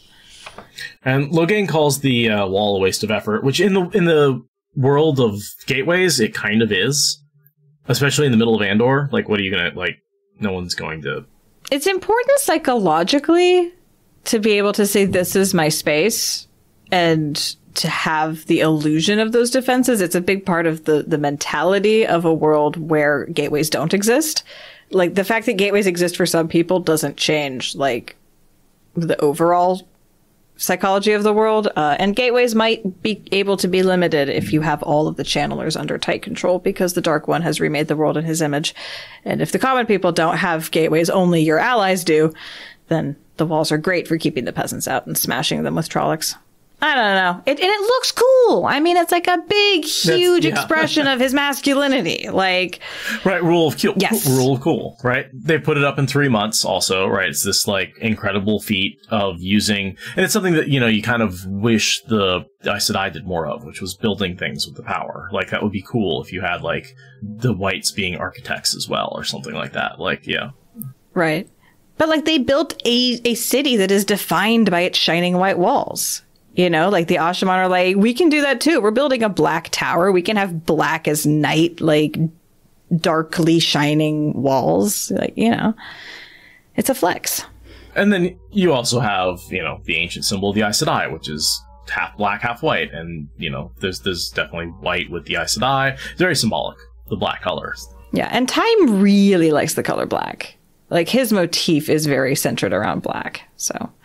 But I think it's mostly, it's a rule of cool because Taim is a fucking drama queen. So the next thing I have is Elayne and Brigida are doing their inspection. And so Toveine sees that from a distance. And so that's sort of a follow-up to the last section where she was talking to Taim about wanting to do it and planning for it and like their whole negotiation right before she ran off to her first sister ceremony. So this is after the first sister ceremony.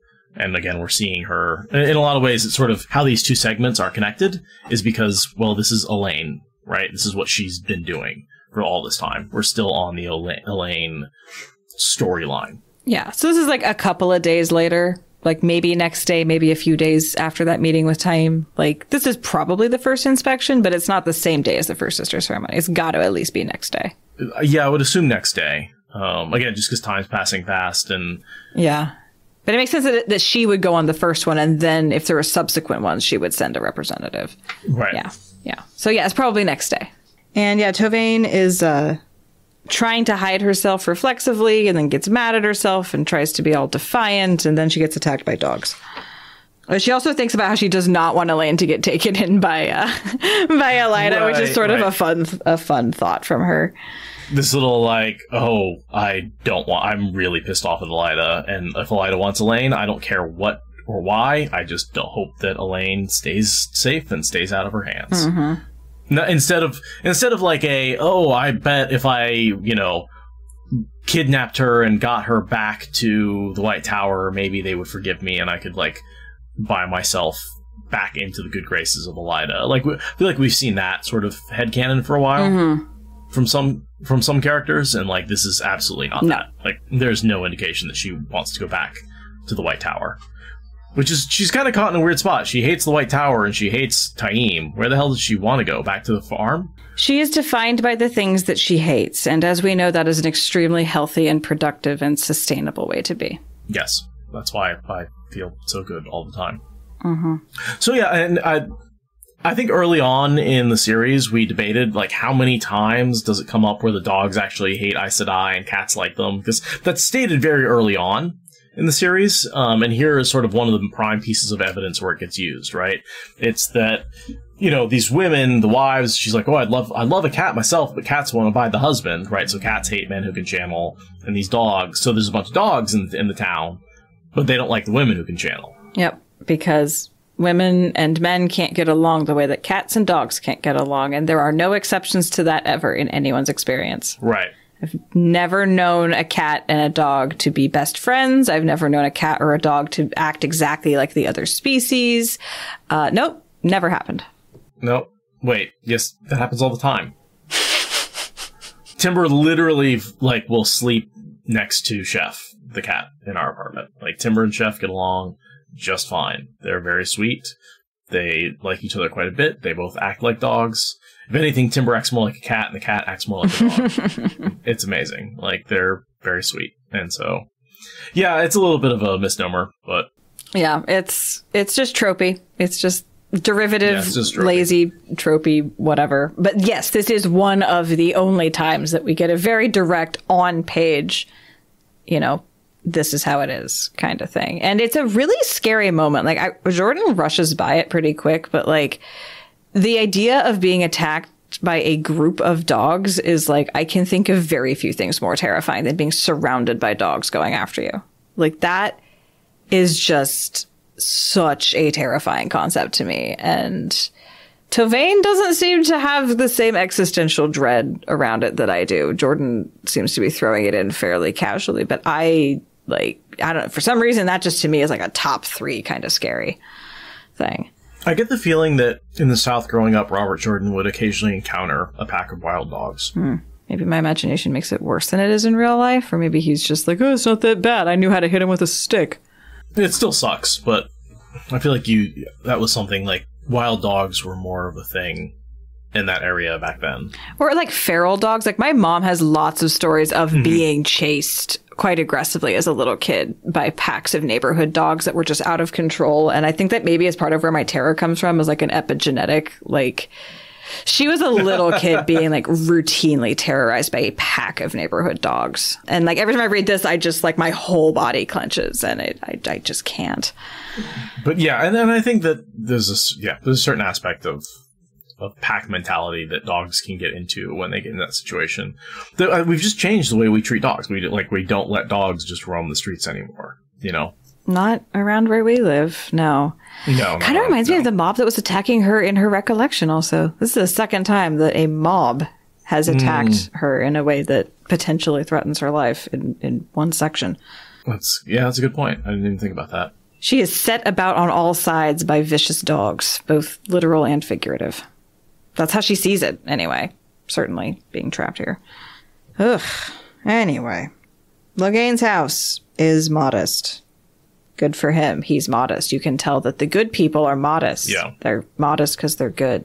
That's not classic. It's very classic. But, I mean, yeah, at the same time, like, he knows that anything he has... It's not that, like, crappy of a house. He's also not trying to pretend that he's better than Taim. He's not trying to make people build him a bunch of stuff. Like, he's not trying to be better than anybody. He's not trying to have any kind of distinguished rank at all. He just wants to be an Ashaman that, you know, is respected but isn't... He doesn't approve of Taim having a palace while the other Ashaman have to live in barracks. There's an interesting line shortly before that where it's like, Logan has finished his breakfast. He would be coming out soon. And he had told her to be there when he did. And her legs literally start running before she makes a conscious thought that she has to go. And so she ends up stumbling and tripping over her own skirts because she literally hasn't had a chance to, like, move her skirts out of the way. When her her unconscious physical response is to start running for his house. Yeah, don't like it. There's, real compulsion there. Unnecessarily tight compulsion. That's just impractical. Yeah.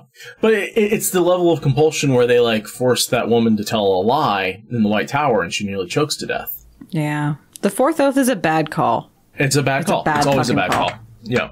There's a reason compulsion should be outlawed and why it's bad. And I don't like the way they've gotten around it. Yeah. Yeah. So she wonders what's keeping Gabrielle, Loghain's other Aes Sedai, and is like, oh, she's figured out a way to delay herself. I'll have to learn how she did it. And it turns out, nope, she's just inside. She's already here. She's already here. She slept with Loghain last night. And a lot of allusions to it, but yeah, just basically... She's like, yeah, no, and then there's a conversation later where they talk about it. Yeah, it's really funny how Toveine accuses her of being taken over by Loghain. She's like, I had to work so hard to seduce that man. You do not discount my efforts. He was not open to the idea at first. I really had to try. Which I do like, you know, that it is nice that she has that sort of level of compulsion, and you can say Loghain's not a bad person because he's not using that sort of overt compulsion to get her into bed, right? That's not something he's doing. He's not actively raping her, right? Like, and yet the power dynamic is such that consent is basically a null concept. So, like, it's real. Yeah. Well, but that's Tovaine's POV, right? That, like, oh, you couldn't have given concept. No, that's me and a bunch of people who have thought about this as a POV. Like, it's this kind of power dynamic is where consent gets really fucked up and messy. Because Gabrielle, is like, I'm making this choice, but also she is in an inherently unequal relationship that can never be equal. And, like, is it consent is kind of, you know, people fall down on different points on that, but it's tricky because you're using sex for power in a relationship where you are inherently powerless and in danger, and that doesn't change. And, like, are you using that as self-preservation? Is that consent? Is self-preservation the same thing as consent? Is that enthusiastic consent, or is that doing what you need to do to survive? A little bit like sleeping with your jailer to get more power in a prison. Exactly, like sleeping with your jailer to get more power in a prison. That is literally the relationship that is happening here. However much Loghain is like, oh, no, no, no. Like, he still says yes eventually, and he still has this power over them regardless. And it's sticky. Lots of names. The only one that's important is Andrew Goodhold. Yeah, that's what I highlighted. I put a heart around it. I'm like, Andrew. Yeah. And it's interesting reading his description now based on who he becomes later. A square fellow with his heavy eyebrows drawn in thought and his hands clasped behind his back. Okay. He wore a gold signet ring, and she thought him an apprentice who had shaved his mustache and abandoned his veil as a Tarabonner. And it's like, okay, there's certainly an aspect of he's done a lot of different things and isn't tied down to his culture anymore.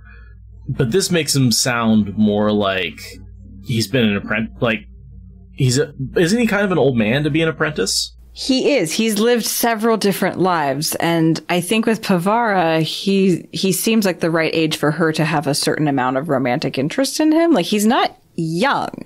So being an apprentice only seems a little off. Yeah, but she thought him an apprentice? Like, that would mean, like, I would think just from his appearance to see him as an apprentice, he would have to be a young man. Yeah, maybe it's because she assumes that he's, like, shiftless and, like, has never stayed with a craft long enough to get beyond being an apprentice, which is not untrue, aside from the part where he did achieve mastery and everything before moving on, because he's a wonder person.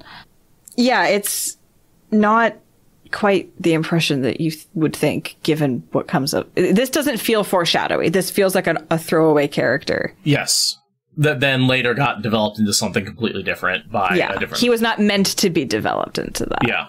At this point, you don't see it. You don't see the clues, aside from the fact that clearly he has a backstory, but everyone with RJ has a backstory. Like, that's not remarkable, you know? Right. You know, and she calls him an apprenticeship, but, like, again, just because he's had a lot of apprenticeships doesn't mean that he would look like an apprentice. But Toveine is extremely judgy and classist. So, you know, making those kinds of snap judgments. Oh, you look like you're in a certain trade. You look like you earn a certain amount of money. Like, that's very on brand for her, I think. And what's with the gold signet ring? Does that mean he's, like, from a house? Why would he look like an apprentice with a... you know, royal signet ring on his finger? Oh, because he stole it, because you know how the pores are. Okay, Toby. I don't remember if there's descriptions of him having a signet ring when Sanderson gets a hold of him. If there's any description of that. Or why he has it. I don't recall.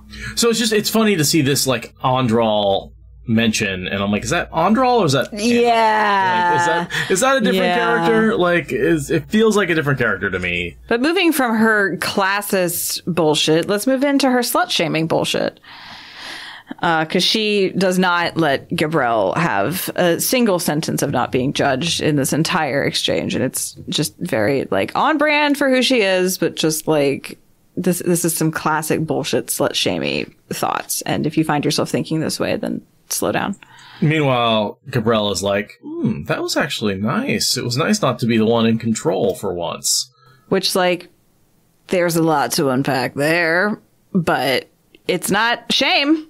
there's no shame in what Gabriella's feeling, whereas Toveine is trying to enforce shame, and Gabriella's like, how about you go fuck yourself?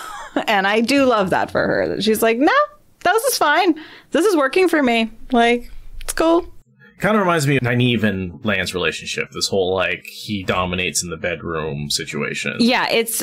RJ presents this relationship in its sexual components as another one of those weird dom sub things, which sort of implies that all women actually want to be held down and controlled. And it begs some very uncomfortable questions. And we see it in Perrin's relationship. We see it in Nynaeve's relationship. We see it in Toveine and Loghain's relationship, right? Like all this thing where really what women want is to be sorry.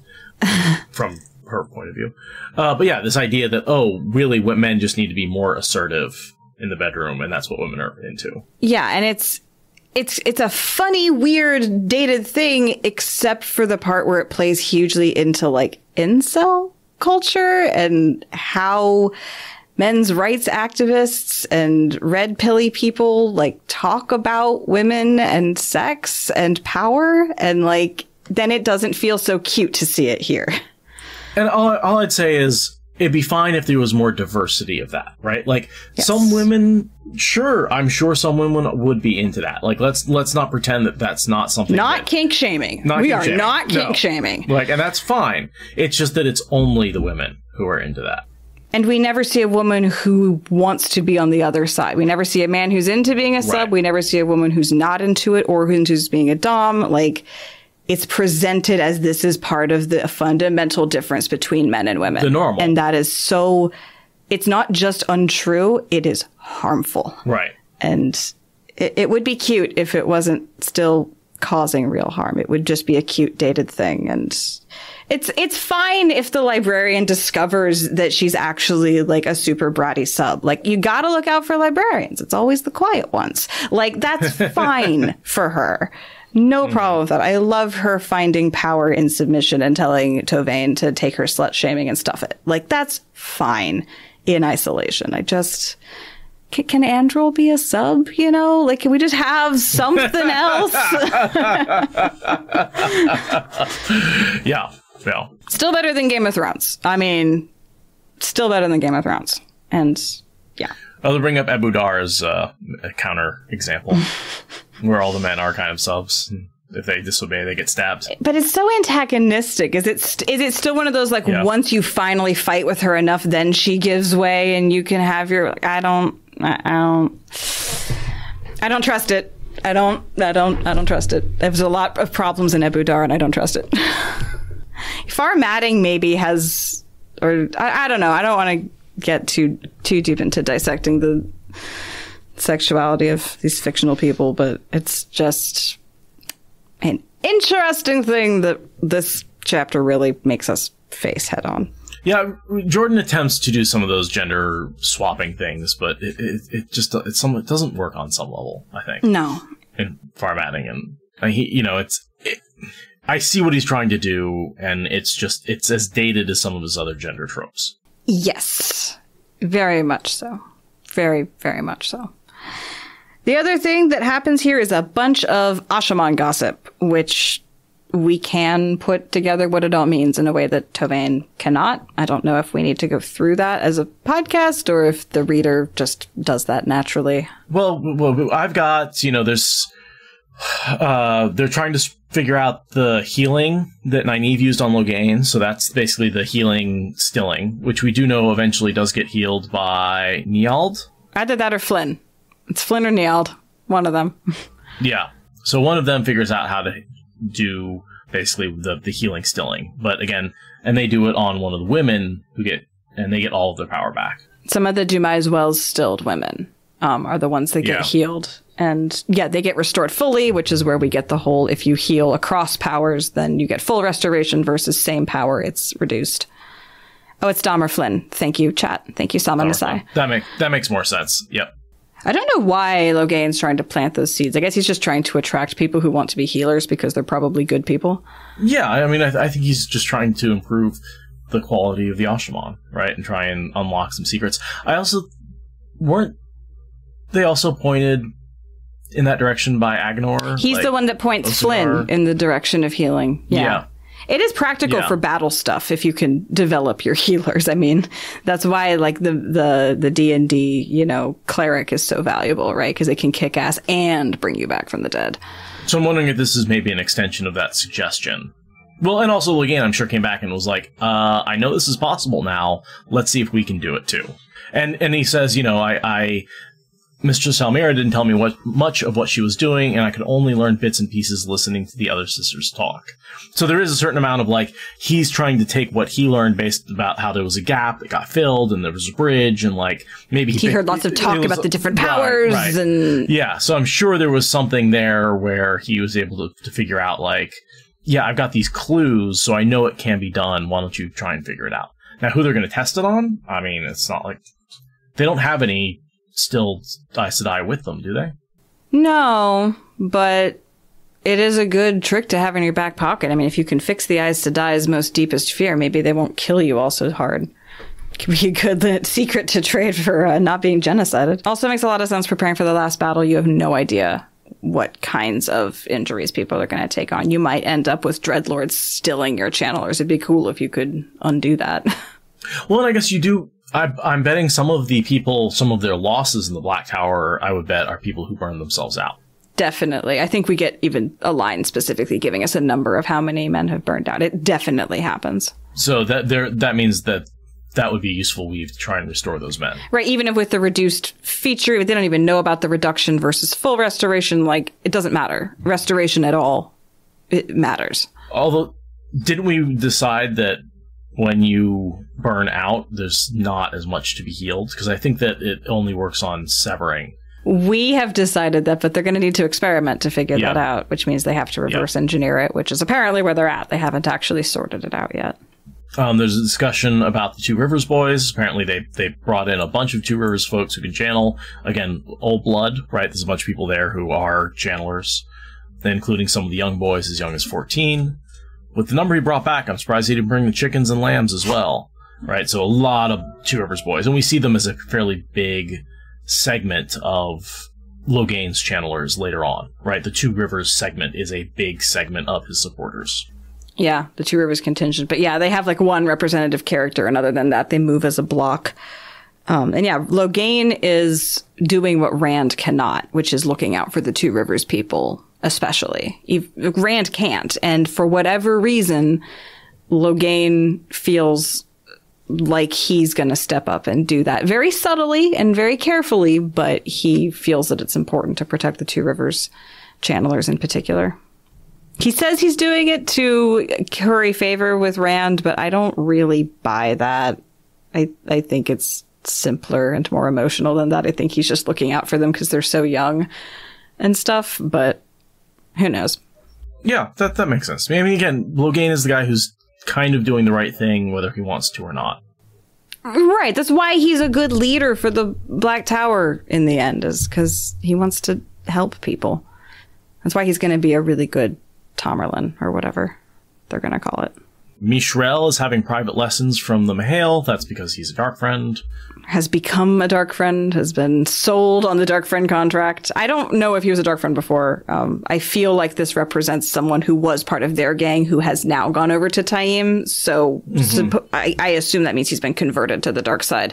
Intellectually, not turned, but just told, you're going to go mad unless you sign here in blood. Yeah, that's a good question. Is this the beginning, though, of the conversions, right? We don't get That's a good point. Maybe this is a turning. Because it sounds like it was one of their friends, right? Mishrila is now taking lessons. Like, this is someone who we expected to be here, I think. Or not expected to be here, but, like, someone who we expected to be on our side. And if Taim wants to be super subtle, then he would only do one at a time, and But their eyes go dead, and we don't hear about that phenomena until a month or so from now. I feel like they'd notice if it happened now. Maybe if it's just one or two people, it's just like, well, he's acting. I guess he's been converted. I guess if you keep him away from his old friends, also, it's easy if you only have one or two to just be like, always keep them at the back of the group. But it's hard because we haven't, this is the first time we're meeting him, so it's not like we, like, met him before as an ally. Yeah. You know, he brings a message to Logain, Master of Time knocks him unconscious and breaks his skull when he talks in front of the Red Oddjaw. Normally tries to be friendly, but she ignores him. Yeah, so I don't have anything there. Who knows? Maybe. All we know right now is that Taim is gobbling people up, but when he starts turning them with more than an oily tongue and lies, iffy. But it could have started now. It probably hasn't, but it could have. We're officially in the zone when we don't know. And then the next thing I've got is Wylan Kojima running up and yelling for Logain because he has come back from going to Kyrian and checking in with the whole Sun Palace being exploded thing and has new names for the board, which is an interesting list. It is. So it's the four that attacked Rand, right? Really the 5. Well, no, yes, the 4. It's the 4 that attacked him, and then the 3 who didn't. Flynn, Hopwell, and Narishma on the list, who were not necessarily, who were Rand's allies, right? They tried to help him out. They did not attack him. They were there on the day, and Rand almost attacked them, but they were there trying to help him. They were never part of the attack, and Taim fucking knows it. Just in case the reader was confused about Taim's allegiances, when you hear that those 3 names have been put up on the board and you know that Taim knows better, it's like... Yeah, clearly he knows they're allies of Rand's, and so he just wants them dead. He's undermining everything everywhere. Yep, absolutely. He has to put the other 4 up because he's covering his ass. Right. Yeah, exactly. His subterfuge is wearing thin, but it's not gone yet. But I also feel like Rand doesn't necessarily know that these were on his side. Like, he definitely saw them, but saw in his head, he was like, did they not attack me, or was it just like the timing wasn't right? You know? Yeah, it's unfortunate for those 3 because Taim did not set them there, and yet Rand is very much treating them as though he did. Yeah, he's worried about it, so... I think they come back later, right? I think Codswain takes them under her wing, would be my guess. And that's how they end up as part of because they're part of the group that protects Rand during the cleansing. They get bonded to Aes Sedai, and Rand expresses displeasure at that. And I think Min is the one who's like, Rand, what the fuck did you expect them to do? They had nowhere to go. Right. The Aes Sedai and Cadswain were the only safe haven that these 3 men had to do. Of course, they decided to sign on to become warders, because what the fuck else are they supposed to do? You know, I'm reading 8 names on this list, even though he says 7. Really? Because I was like, aren't there the 4 that attacked him, plus Dashiva, plus the 3? So, Gedwin, Torval, Rochad, Kisman, Dashiva, Flynn, Hopwell, and Narishma. That's 8 names. Right, the 4 that attacked him, Gedwin, Torval, Rochad, and Kisman, plus Dashiva, because he's Forsaken, and then the 3, Flynn, Hopwell, and Narishma. The fuck? Oh, was one of them not a full Ashaman? That's the thing, is that Rand's little favorite peoples, they weren't all Ashaman, right? We'll see, Gedwin and Torval, Rochade and Kisman, who are they not putting on there? Because it says never a full Ashaman and now 7 at once. So, are they all Ashaman? Full Ashaman and not... Let me... Flynn, Hopwell, and Narishma. I mean, I feel like maybe Eben Hopwell isn't an Ashaman yet? Because he's like the young boy. Or it's that one of the names was already on the board. Because it says he's back from Kyrian and he's posted new names. So maybe, like, one of the... I don't know. I'm very confused. Because you're right, there are 8 names being mentioned here, and there's the number 7 being spelled out in black and white, and what is happening? Oh, okay, so Rand promoted Narishma to full Ashaman in Crossroads of Twilight, in the next book. Oh, okay. Narishma is not yet full So Ashaman. that's why it's 7 Ashaman at once, but 8 names. That's my best guess. That is weird, but fine. We'll take it. Sorry, it took me a minute to find that. So, do we want to get into the tea and discussion in Logain's kitchen? Sure, yeah. So he commands the 2 of them to go sit and have tea while he's gone. Kind of like pets. I don't know. Yeah, it's very go water and stable yourselves. Yeah, exactly. I do like the iron stove gave too much heat, because I feel like I've been near a bunch of wood stoves that just, man, they radiate heat like a motherfucker. Oh, they do. Yeah. And they really sometimes if you're trying to eat a whole house with them and you get close to them, it's just too much. You have to like back away. They can be quite toasty. And when the cat is fully laid out at like a full 190 spread under the stove, that's how you know you've achieved peak saturation. So Gabriella is being judged as being silly for carrying out her domestic tasks like a contented farm wife, because Tovaine's just judgy as hell. Meanwhile, she's finding out all the valid information that Toveine does not know, right? And spying on Toveine, because Tovaine's just sitting there silently judging rather than being observant. Like, she's able to glean information from Tovaine's body language while she's nattering on. It's wonderful. I love her because she's a brown. So the important thing is he found her lap desk, which had the instructions from Elayne to still all the men on the spot, which freaks her out for a second because she's afraid that's going to be, shared with the other Ashaman, which would get her in trouble. And he burned that because whether or not, however he wanted to save them, he didn't want that word getting out. Mm-hmm. Yeah, I think it was gentle and kill them all on the spot. Like, she says it was a harsh conditions. And yes, that is not an understatement or not an overstatement. I mean, that's essentially the unpleasantness around the Dragon Reborn's birth was all those orders went out to gentle and kill them. So it's go do that pogrom thing again. Go commit a pogrom on this place. Yeah. And Loghain's like, orders for the genocide of everyone that I care about. I'm gonna not. Good thing we had the power to just stop that on a dime before it happened. They talk a little bit about the politics. This place is full of fractures. There's Taim's faction, Loghain's faction, and I like this. And certainly men who don't know there are factions. And I'm like, hi, hello. That's me, hello. Random static person number 57 who doesn't know. Yeah. But who will be swept up when the dark side makes their move. Yes, unfortunately a lot of them do get converted. Yes, because they have no alliances and no safeguards and no one to run to, and they just get consumed by the machine, like the cannon fodder that they are. And I love how they, don't admit that. They're like, oh, we could either scatter the tower or shut it down later. And there's no, third option of, oh, yeah, it's too big for us at this point. It's gonna survive the White Tower. There's nothing we can do to shut it down. Yeah, I mean, she's like, well, in theory, we could totally do that, but is that practical? And it's like, I don't think you could. I think you're over. I'm glad you choose not to, because you're vastly overestimating your ability to do that. Mm-hmm. As you did when you walked in, when 50 of you got taken without a shot fired. Yeah. But the important question here is not, well, how many factions are there or what do they do about it, but who are they? Are they 51 sisters of an embassy, or are they 51 prisoners of war, each trying to survive in her own way? And that is really the true crux of the question, is not what can they do about the Ashaman, but who are they to do anything? And who should lead that, right? Because I basically, Gabriella is saying to Toveine, yeah, you don't get to be the leader anymore. You need to turn that over to Lamal and Desandra. They're more powerful.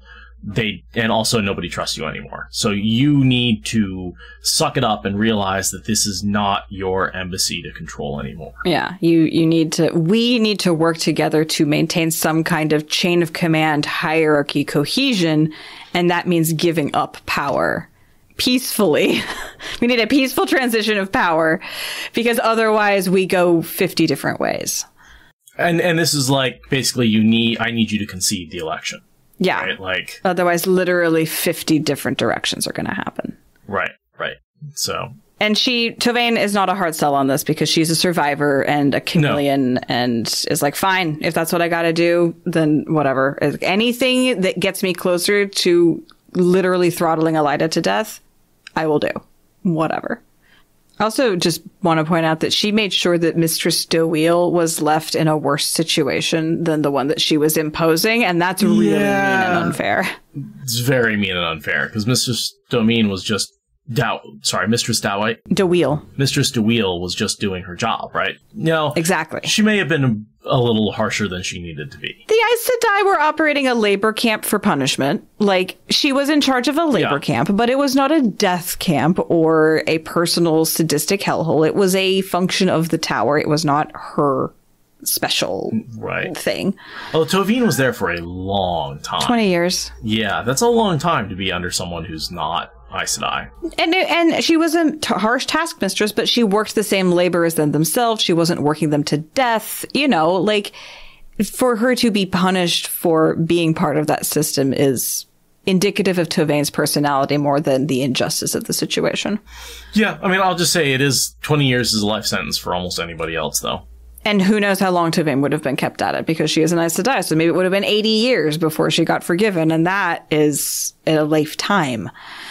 So, yeah, I mean, there's definitely some issues there, but Mr. Stowell was not choosing how many years she was sentenced to. She just runs the place. Like, yeah. So, Tovaine's not good. She's very petty and takes things very, very personally and takes things out in a very, very personal way.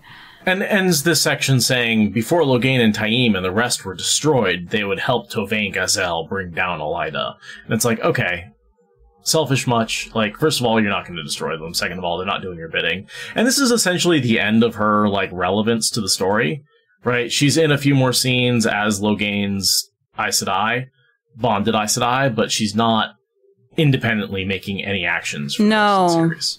As far as I can tell, she never really manipulates anybody. They never really bring her back into it as, someone who makes decisions. No, she goes into a holding pattern, waiting for her opportunity, and while she's waiting, she gets body snatched, and is one of the people that we see what the aftermath of the turning looks like. It's like, hey, we know Toveine. Oh, that's not Toveine. Like, that's really the last utility she serves for the story, is making us care about what it means to lose someone to turning.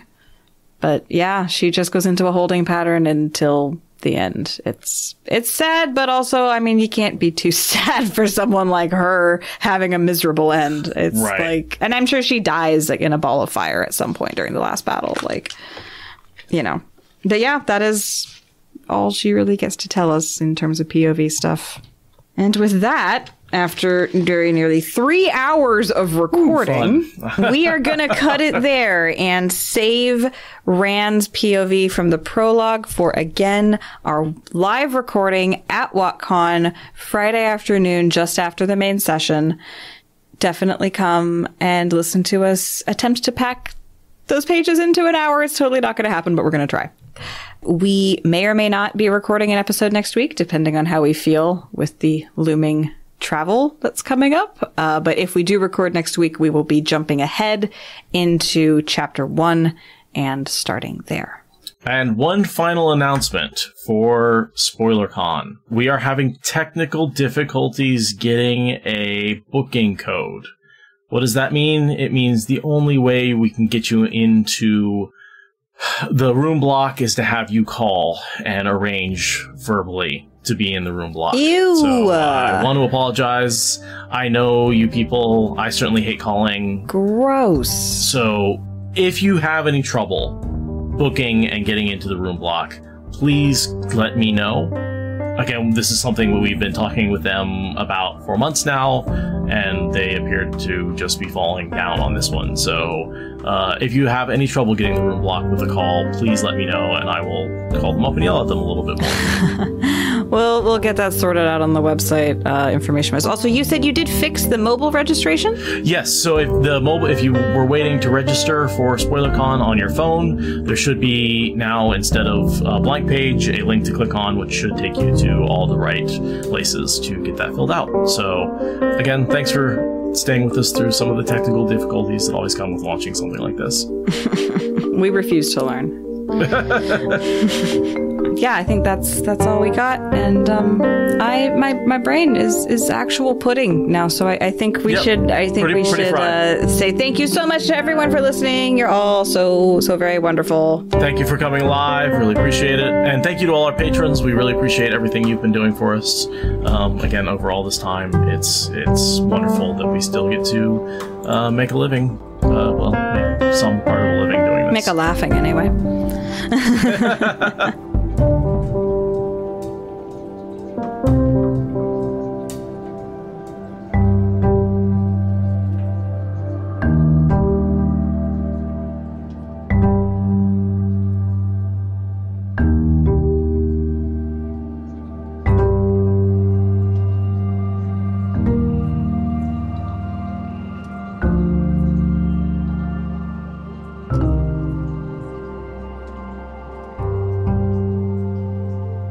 I have some fun stuff to spiral us into a more happy place. I actually literally have prepared both some good news and some bad news. So now we've gotten through the bad news. We can smoke some pot and talk about the good news. Episode 420, guys. We made it. 420. Woo. Okay. So, we do have to smoke a little bit of weed for this episode. Yeah, we got to smoke some weed. And I'm going to actually include the audio this time, which I rarely do.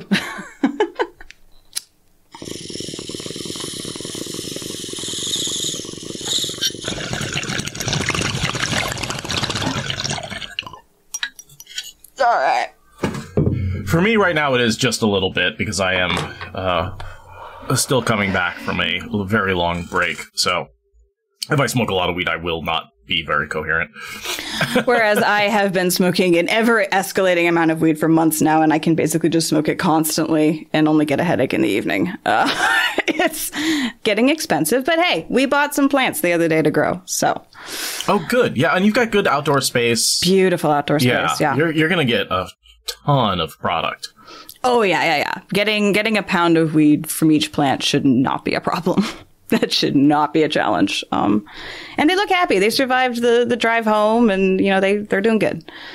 Yeah, I'm just glancing at chat because obviously I wasn't looking at it while we were ranting. Okay, I don't want to think about unhappy things. I want to think about cool things. All right, no. So 420. This is episode 420. No one's completely sure why 420 is associated with weed. It just is. It just is. There's like a zillion stories about where it comes from. But the cool news I have comes from NPR.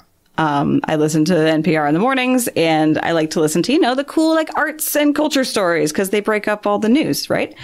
And so Cheech of Cheech and Chong, the comedy duo, is opening an art museum. He's apparently been collecting weird Chicano art of a very particular flavor of humor and comedy. And someone was like, dude, you should open a museum. It'd be really, really cool if you did that. And he was like, I mean, whatever. I'm just a comedian with a bunch of money to, there's a great article I'll have linked in the show notes. He's got some great quotes. And then someone proposed this building to him. And he asked how big it was, and the measurements ended in 420 feet. I forget what the front of it was, but it ended in 420. And he's like, well, that's a sign. No. And so now this museum of Chicano art, curated by Cheech, is opening in, I forget where, somewhere in California. There will be a link to the article in the show notes. It's like a 4-minute listen. It's really fun. So that's just your fun little note of happiness for our 420th episode. And I've always said, look at those guys. They are in their late 70s, early 80s. They are proof that smoking weed is about the healthiest drug you can do on a regular basis. Because if it was deadly, those guys would be fucking dead. It's so true. And, it's in Riverside, California. Thank you, chat. And conversely, Bob Marley proves that it doesn't cure cancer. Yes.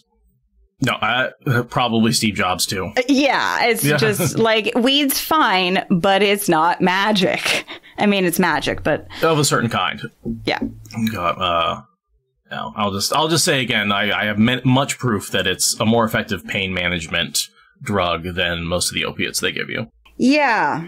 And there's a lot of debate about if weed is an appropriate medication for morning sickness. Mm-hmm. But, there was that one drug that took away a bunch of babies' limbs that almost made it to the US, if not for one very stubborn woman in the FDA. The one time the FDA did something really, really good. That's not true. The FDA's done some cool things. The FDA's done a lot. One of the most epic stories of the FDA ever was the time that this one woman was like, I don't like the look of that drug. And then 5 years later, half the babies in this one population in England didn't have limbs or whatever the statistic was. I'm forgetting the name of the drug. Yeah, thalidomide. God, chat really is coming through. It's thalidomide. So yeah, I'm just saying, the plant that probably is mostly fine or whatever drugs are definitely being given to you with full and informed consent about every possible side effect that have been tested properly. Just weed. It's pretty cool. It's a pretty good drug. I'm just saying. It's got some drawbacks, but so does living. So does oxygen. Wait, I was going to tell you what the drawbacks were, but I can't remember. And obviously, smoking is in and of itself a little bit bad for you. Like, yes. Weed and smoking do need to be decoupled. Those are not synonyms. THC, cannabis, all of the chemical compounds are in a different category than inhaling burning plant materials. Mm-hmm. Like, that is inherently bad for you. Yes, but not because of the drug, because of the burning part. Hence why people think that vaping's better for you. That's the seed of the argument there. Right. Well, and I believe that it is. I haven't, the evidence is still pretty early, but my understanding is even with cigarette smokers, vaping is going to be healthier long term. Now, for the individual. For the society, vaping has other issues. Mostly it's getting teenagers addicted to nicotine at a very young age. Well, and there's a bunch of weird other shit they keep adding, which is a whole other kind of questionable. Yeah. Flavors! This is a good idea. No, it's a terrible idea. Okay, so Grace, you're saying that there's a problem is the rabbit trails that might occur, but I smoke weed all the time now. The last several episodes, I've been absolutely constantly blazed. This is perhaps the best GIF I've ever seen. This is a picture of a GIF of a rubber chicken exhaling a hit after being on a vape pen, and it's fucking hilarious. It is pretty funny. You're right, Grace. That does not disprove your point. I mean, we call them tangents. We call this, a tangentful podcast for a reason. And it's not because it didn't. I mean, you have to understand, I think in the early episodes, me and Patrick are high and drunk and pretty much in every single episode. We start out high and get drunk. But I proudly carry on that tradition. It's my job now. Now you're a real working adult. I have to be the fucking party kid. Yeah, I'm a little disappointed, actually. Honestly, it's as much age as it is the working adult thing. The drinking is just not something I can do anymore. The more I try to control my drinking and then occasionally fall into drinking a little too much, it's getting harder and harder. It's I can feel the slowdown that everyone says happens at 40. And I'm only just got into my 30s, but it's I feel where this trend is going. I feel how this is maybe going to turn into a severely reduced alcohol intake by the time I'm 40. I can see. Hopefully I control myself better and it's fine. But and I was told this. Some people during the pandemic started drinking too much when they were home alone. I stopped entirely. I am such a social drinker only that I only really drink with other people. And at the time, I was only really seeing Travis, who can't tolerate alcohol physically. And so there was no one to drink with. Other than the occasional online drinking party that I attended, I really didn't drink for a year and a half. And I came out of the other end of that having not drank for a year and a half and basically being 40. And so it turns out at some point during that year and a half, my body lost its ability to really deal with alcohol. And wow, now it hurts. It hurts. It's just not fun to drink. Yeah. So part of me wishes that would happen because I have issues with my relationship with alcohol. It's a problem, even articulating what the problem is. But yeah, hangovers are not as much of a deterrent as they should be. Mm-hmm. But I can feel the fact that I'm getting older, so there's hope. There's hope that eventually my body will physically stop me. Yeah, and I'm that's probably a sign I have a problem.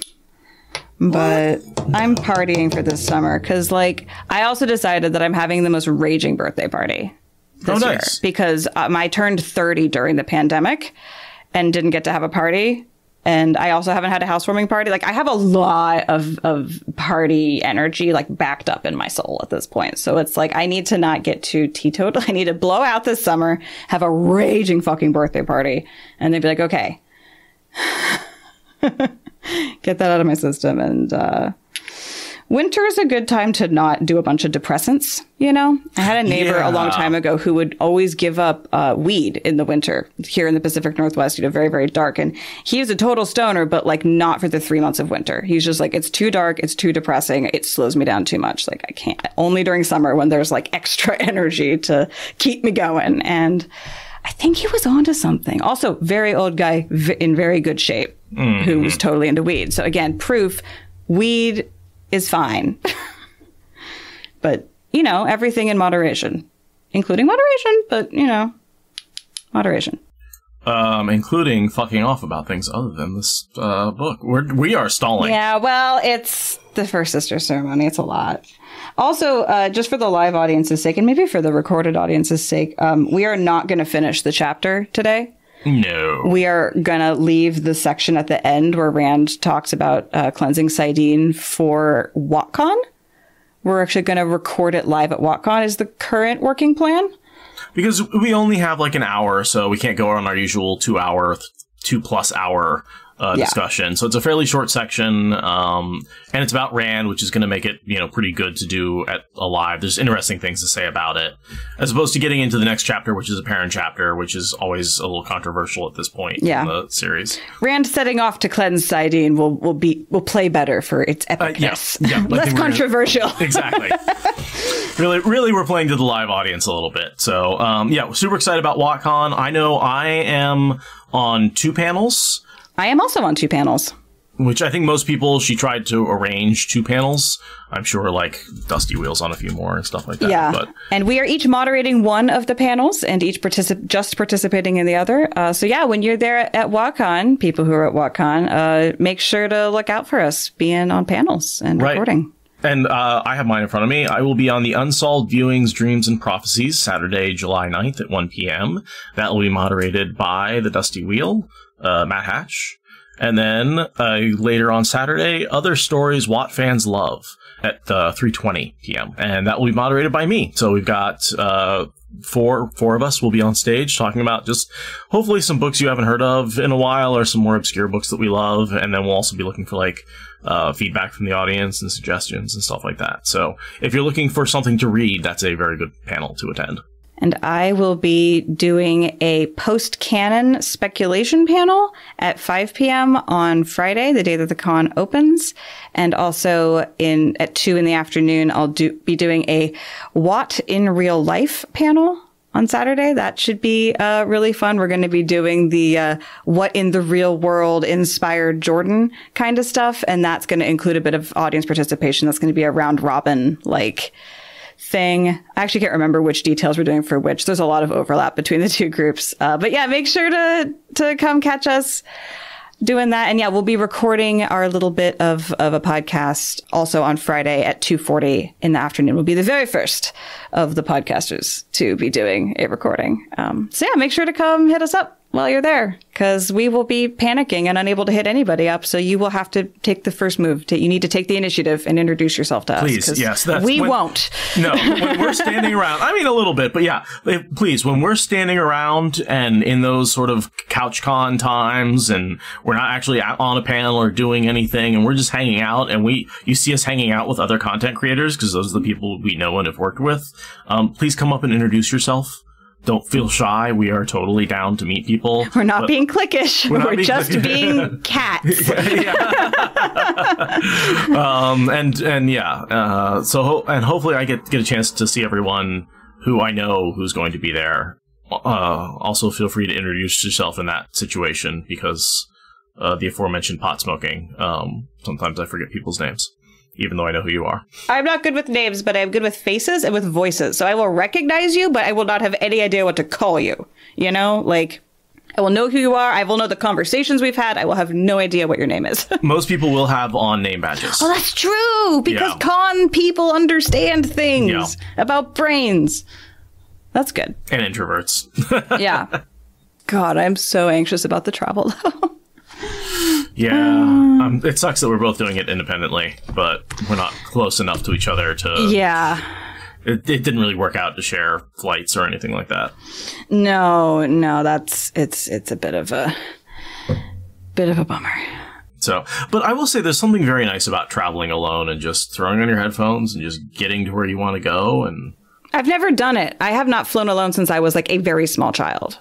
When I like back before 9/11 and you could like just take your small kid up to the gate and like send them on a plane.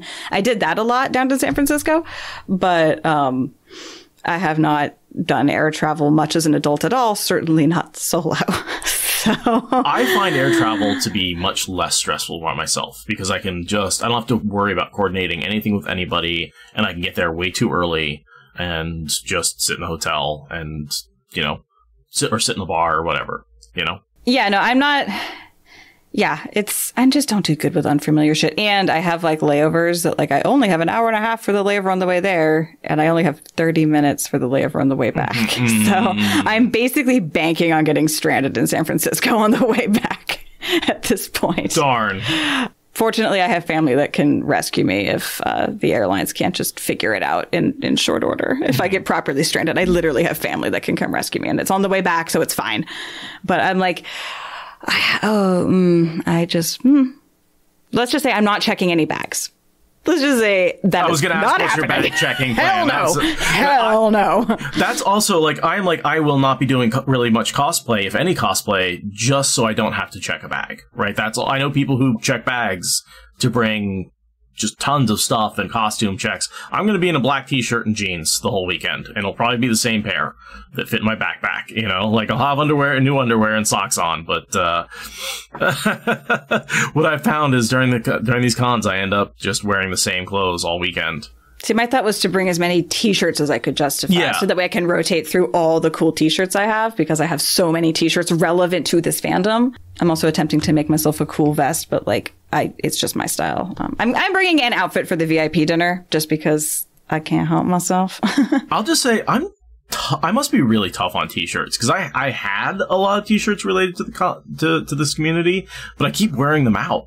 I'm wearing them threadbare and destroying all the print on the front of them. So I don't know if it's just that I wear my t-shirts hard or what, but I realize I don't have a lot of t-shirts that I would wear in public that are Watt t-shirts anymore. Do you put them in the dryer? Yes. There's your problem. But how else do you dry them? It destroys the decals and the art, the printing, art, and not the shirt overall, but any printed art stuff. No, Brandon has a couple of very, very cool art shirts, and he's been very you may never dry these ever. So now I just don't dry our decal shirts, and that's why they last for so long. I don't really have another place to dry them though. It's sad. Yeah. Well, you could consider doing it on a lower temperature, saving them for, I don't know, but that's probably what's doing it. If you're specifically talking about decals and art. Yeah. That's what's doing it. At least turn them inside out, because then the decal's on the inside. I always take my shirts off and leave them inside out for the... right, yeah, that's the easy way to take a shirt off, yeah. So that helps, but really it's the temperature that's fucking with them. Got it. Okay, that makes a lot of sense. Yeah, that's one thing. Laundry is one of those things that I've never really figured out as an adult. I've just worn all clothes that can all get washed and dried, and I just throw them all in one big load and then throw them in the dryer and hit the go button. And I know there's subtlety to it, but my attitude has been if the clothes won't survive my standard wash style, they don't deserve to be on my body. That's fair. The rack, though, the link was posted in Amazon. I literally have one of those, and it makes a world of difference. I also have other places to hang shit, but seriously. I'm pretty rough on my clothes, but I also use cold water only because I'm an environmentalist, but also that's a lot easier on clothes. I do cold water, yeah. And then, I'm obsessive about not using the dryer when I can. In the summer, I'm a huge air dryer fan. And I have a huge back porch that's very sunny. I have a foldable rack. There's a pole on the back porch. I'm able to hang stuff. So I air dry a shit ton of my stuff, but always decal shirts. Always.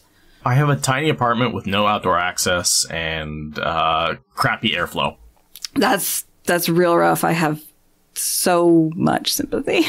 So shitty. I mean, I was where you were at. Like, I mean, we used to have to use a communal washer and dryer. No. Yeah, no, we're not hanging our laundry in the. Yeah, that's where I am. Yeah. We have a coin operated one in the mail, like next to the mail. Yeah, exactly. Oh God, that situation sucks. So I just go to the laundromat is what my solution, because it's very quick. I can wash and dry in under an hour, and I can do everything because they have enough capacity to do all my clothes at once. So I can actually like go and do laundry in an hour and a half every like 3 weeks, 4 weeks. And it does all the blankets, it does all the towels, it does all the sheets. Yeah. Plus my personal clothing. God, yeah. When my in-laws gave us their quote unquote old washer and dryer set, it was like, I've been given many things in my life, but I don't know if I've ever been more grateful for a single thing as a washer and dryer set. It just made such a world of difference. No one's ever recommended that I trip balls and watch 2001: A Space Odyssey. You need to trip balls and watch. That's the whole. I mean, it came out in the late 60s, early 70s. It was like the whole last 20 minutes of it is him going down a weird light tunnel for hyperspace. There's like, oh my God, it's like the classic movie to trip to. It's like that and Over the Rainbow. What the fuck? Wizard of Oz. with Pink Floyd playing in the background, right? Like, yeah, I was obsessed with the movie as a kid, and I now very much enjoy Dark Side of the Moon as an adult. I don't know if I want to combine them. I don't know. that to me, yeah, I've done it once. It wasn't super mind-blowing. Like, I was obsessed with that movie as a small child. Like, I know that movie frame by frame. Like, I can if I take acid and listen to Dark Side of the Moon, I can call up what it would be, and it's like, whatever. Okay. Yeah. No. Waking Life is also trippy. I've only ever seen that sober. I don't really watch shit while I'm tripping. Listen to music, but I have considered occasionally doing that. And if no one's ever told me that 2001: Space Odyssey was psychedelic in any way, shape, or form, that's not a connection I've ever heard. Waking Life is a very trippy movie, okay, I want to. I feel like we need to take a quick break and have you watch a clip. Wow, you feel very strongly about this. Yeah. Hold on. So this is a totally out of context segment 2 minutes from the ending of The Space Odyssey. And this follows a giant light and laser show, basically. All right. Opening YouTube.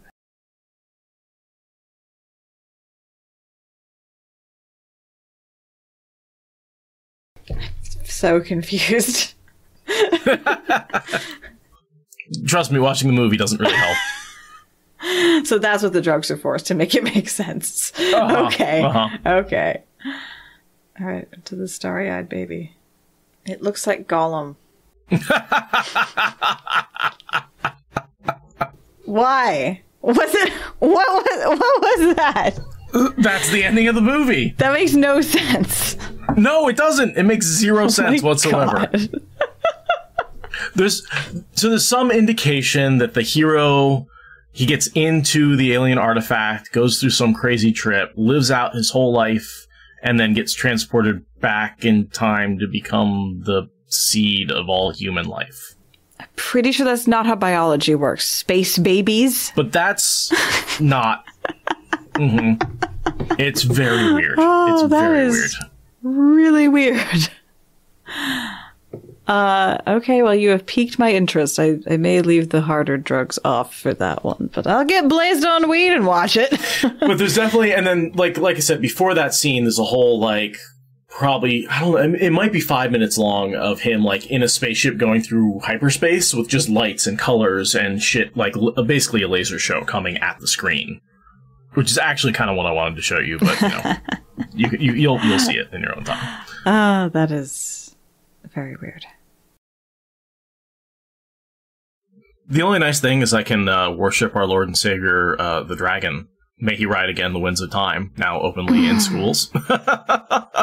Yeah. That's the way to fight that kind of stuff, is you go super pagan on them and really bring up. Yeah. It's true.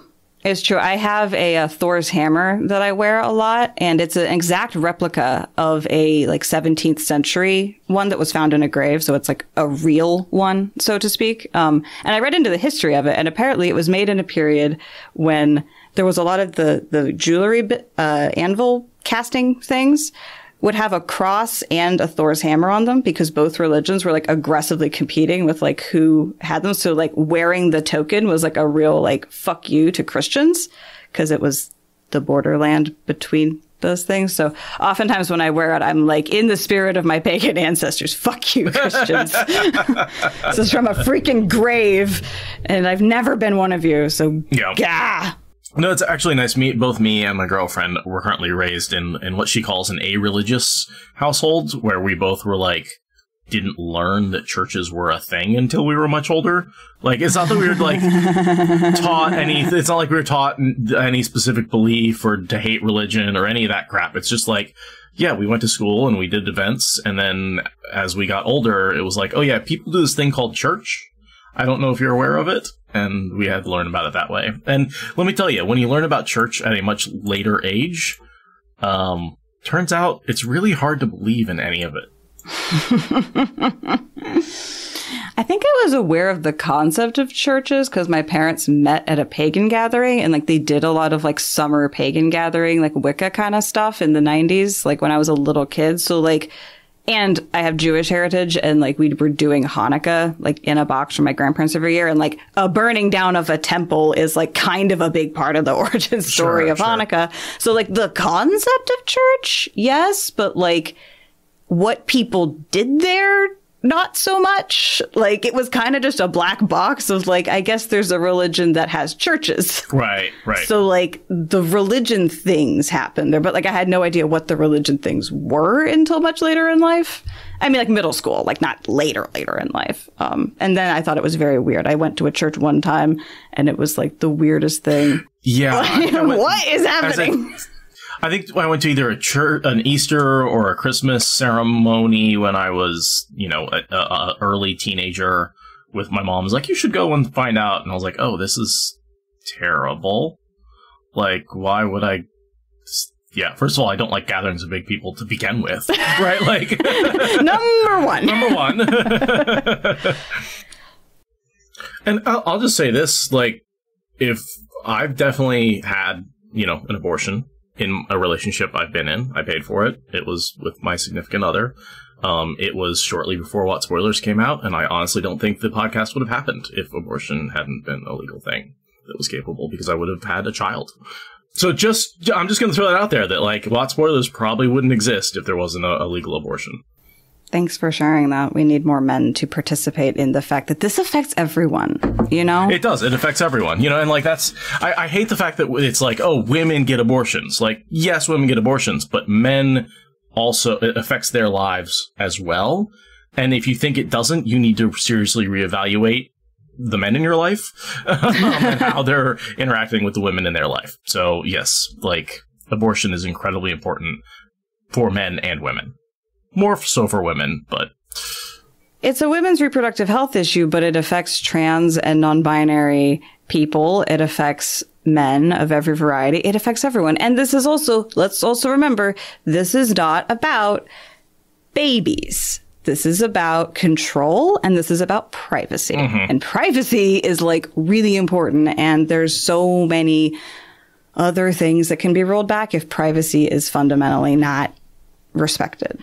My parents would have been a quick summer fling if I hadn't been conceived. And aborting me was on the table for 5 minutes. Mm-hmm. My mom made up her mind very quickly. But I was a situation where that was a legitimate question. So people should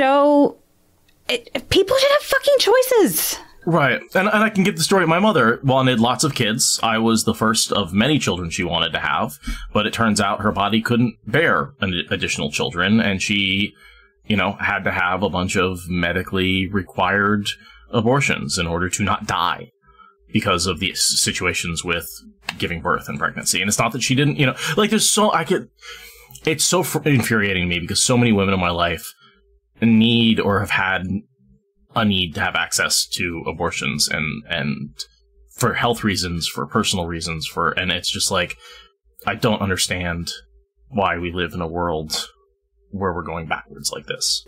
I do. I mean, I guess I understand. I don't. It won't sink into my head. It won't.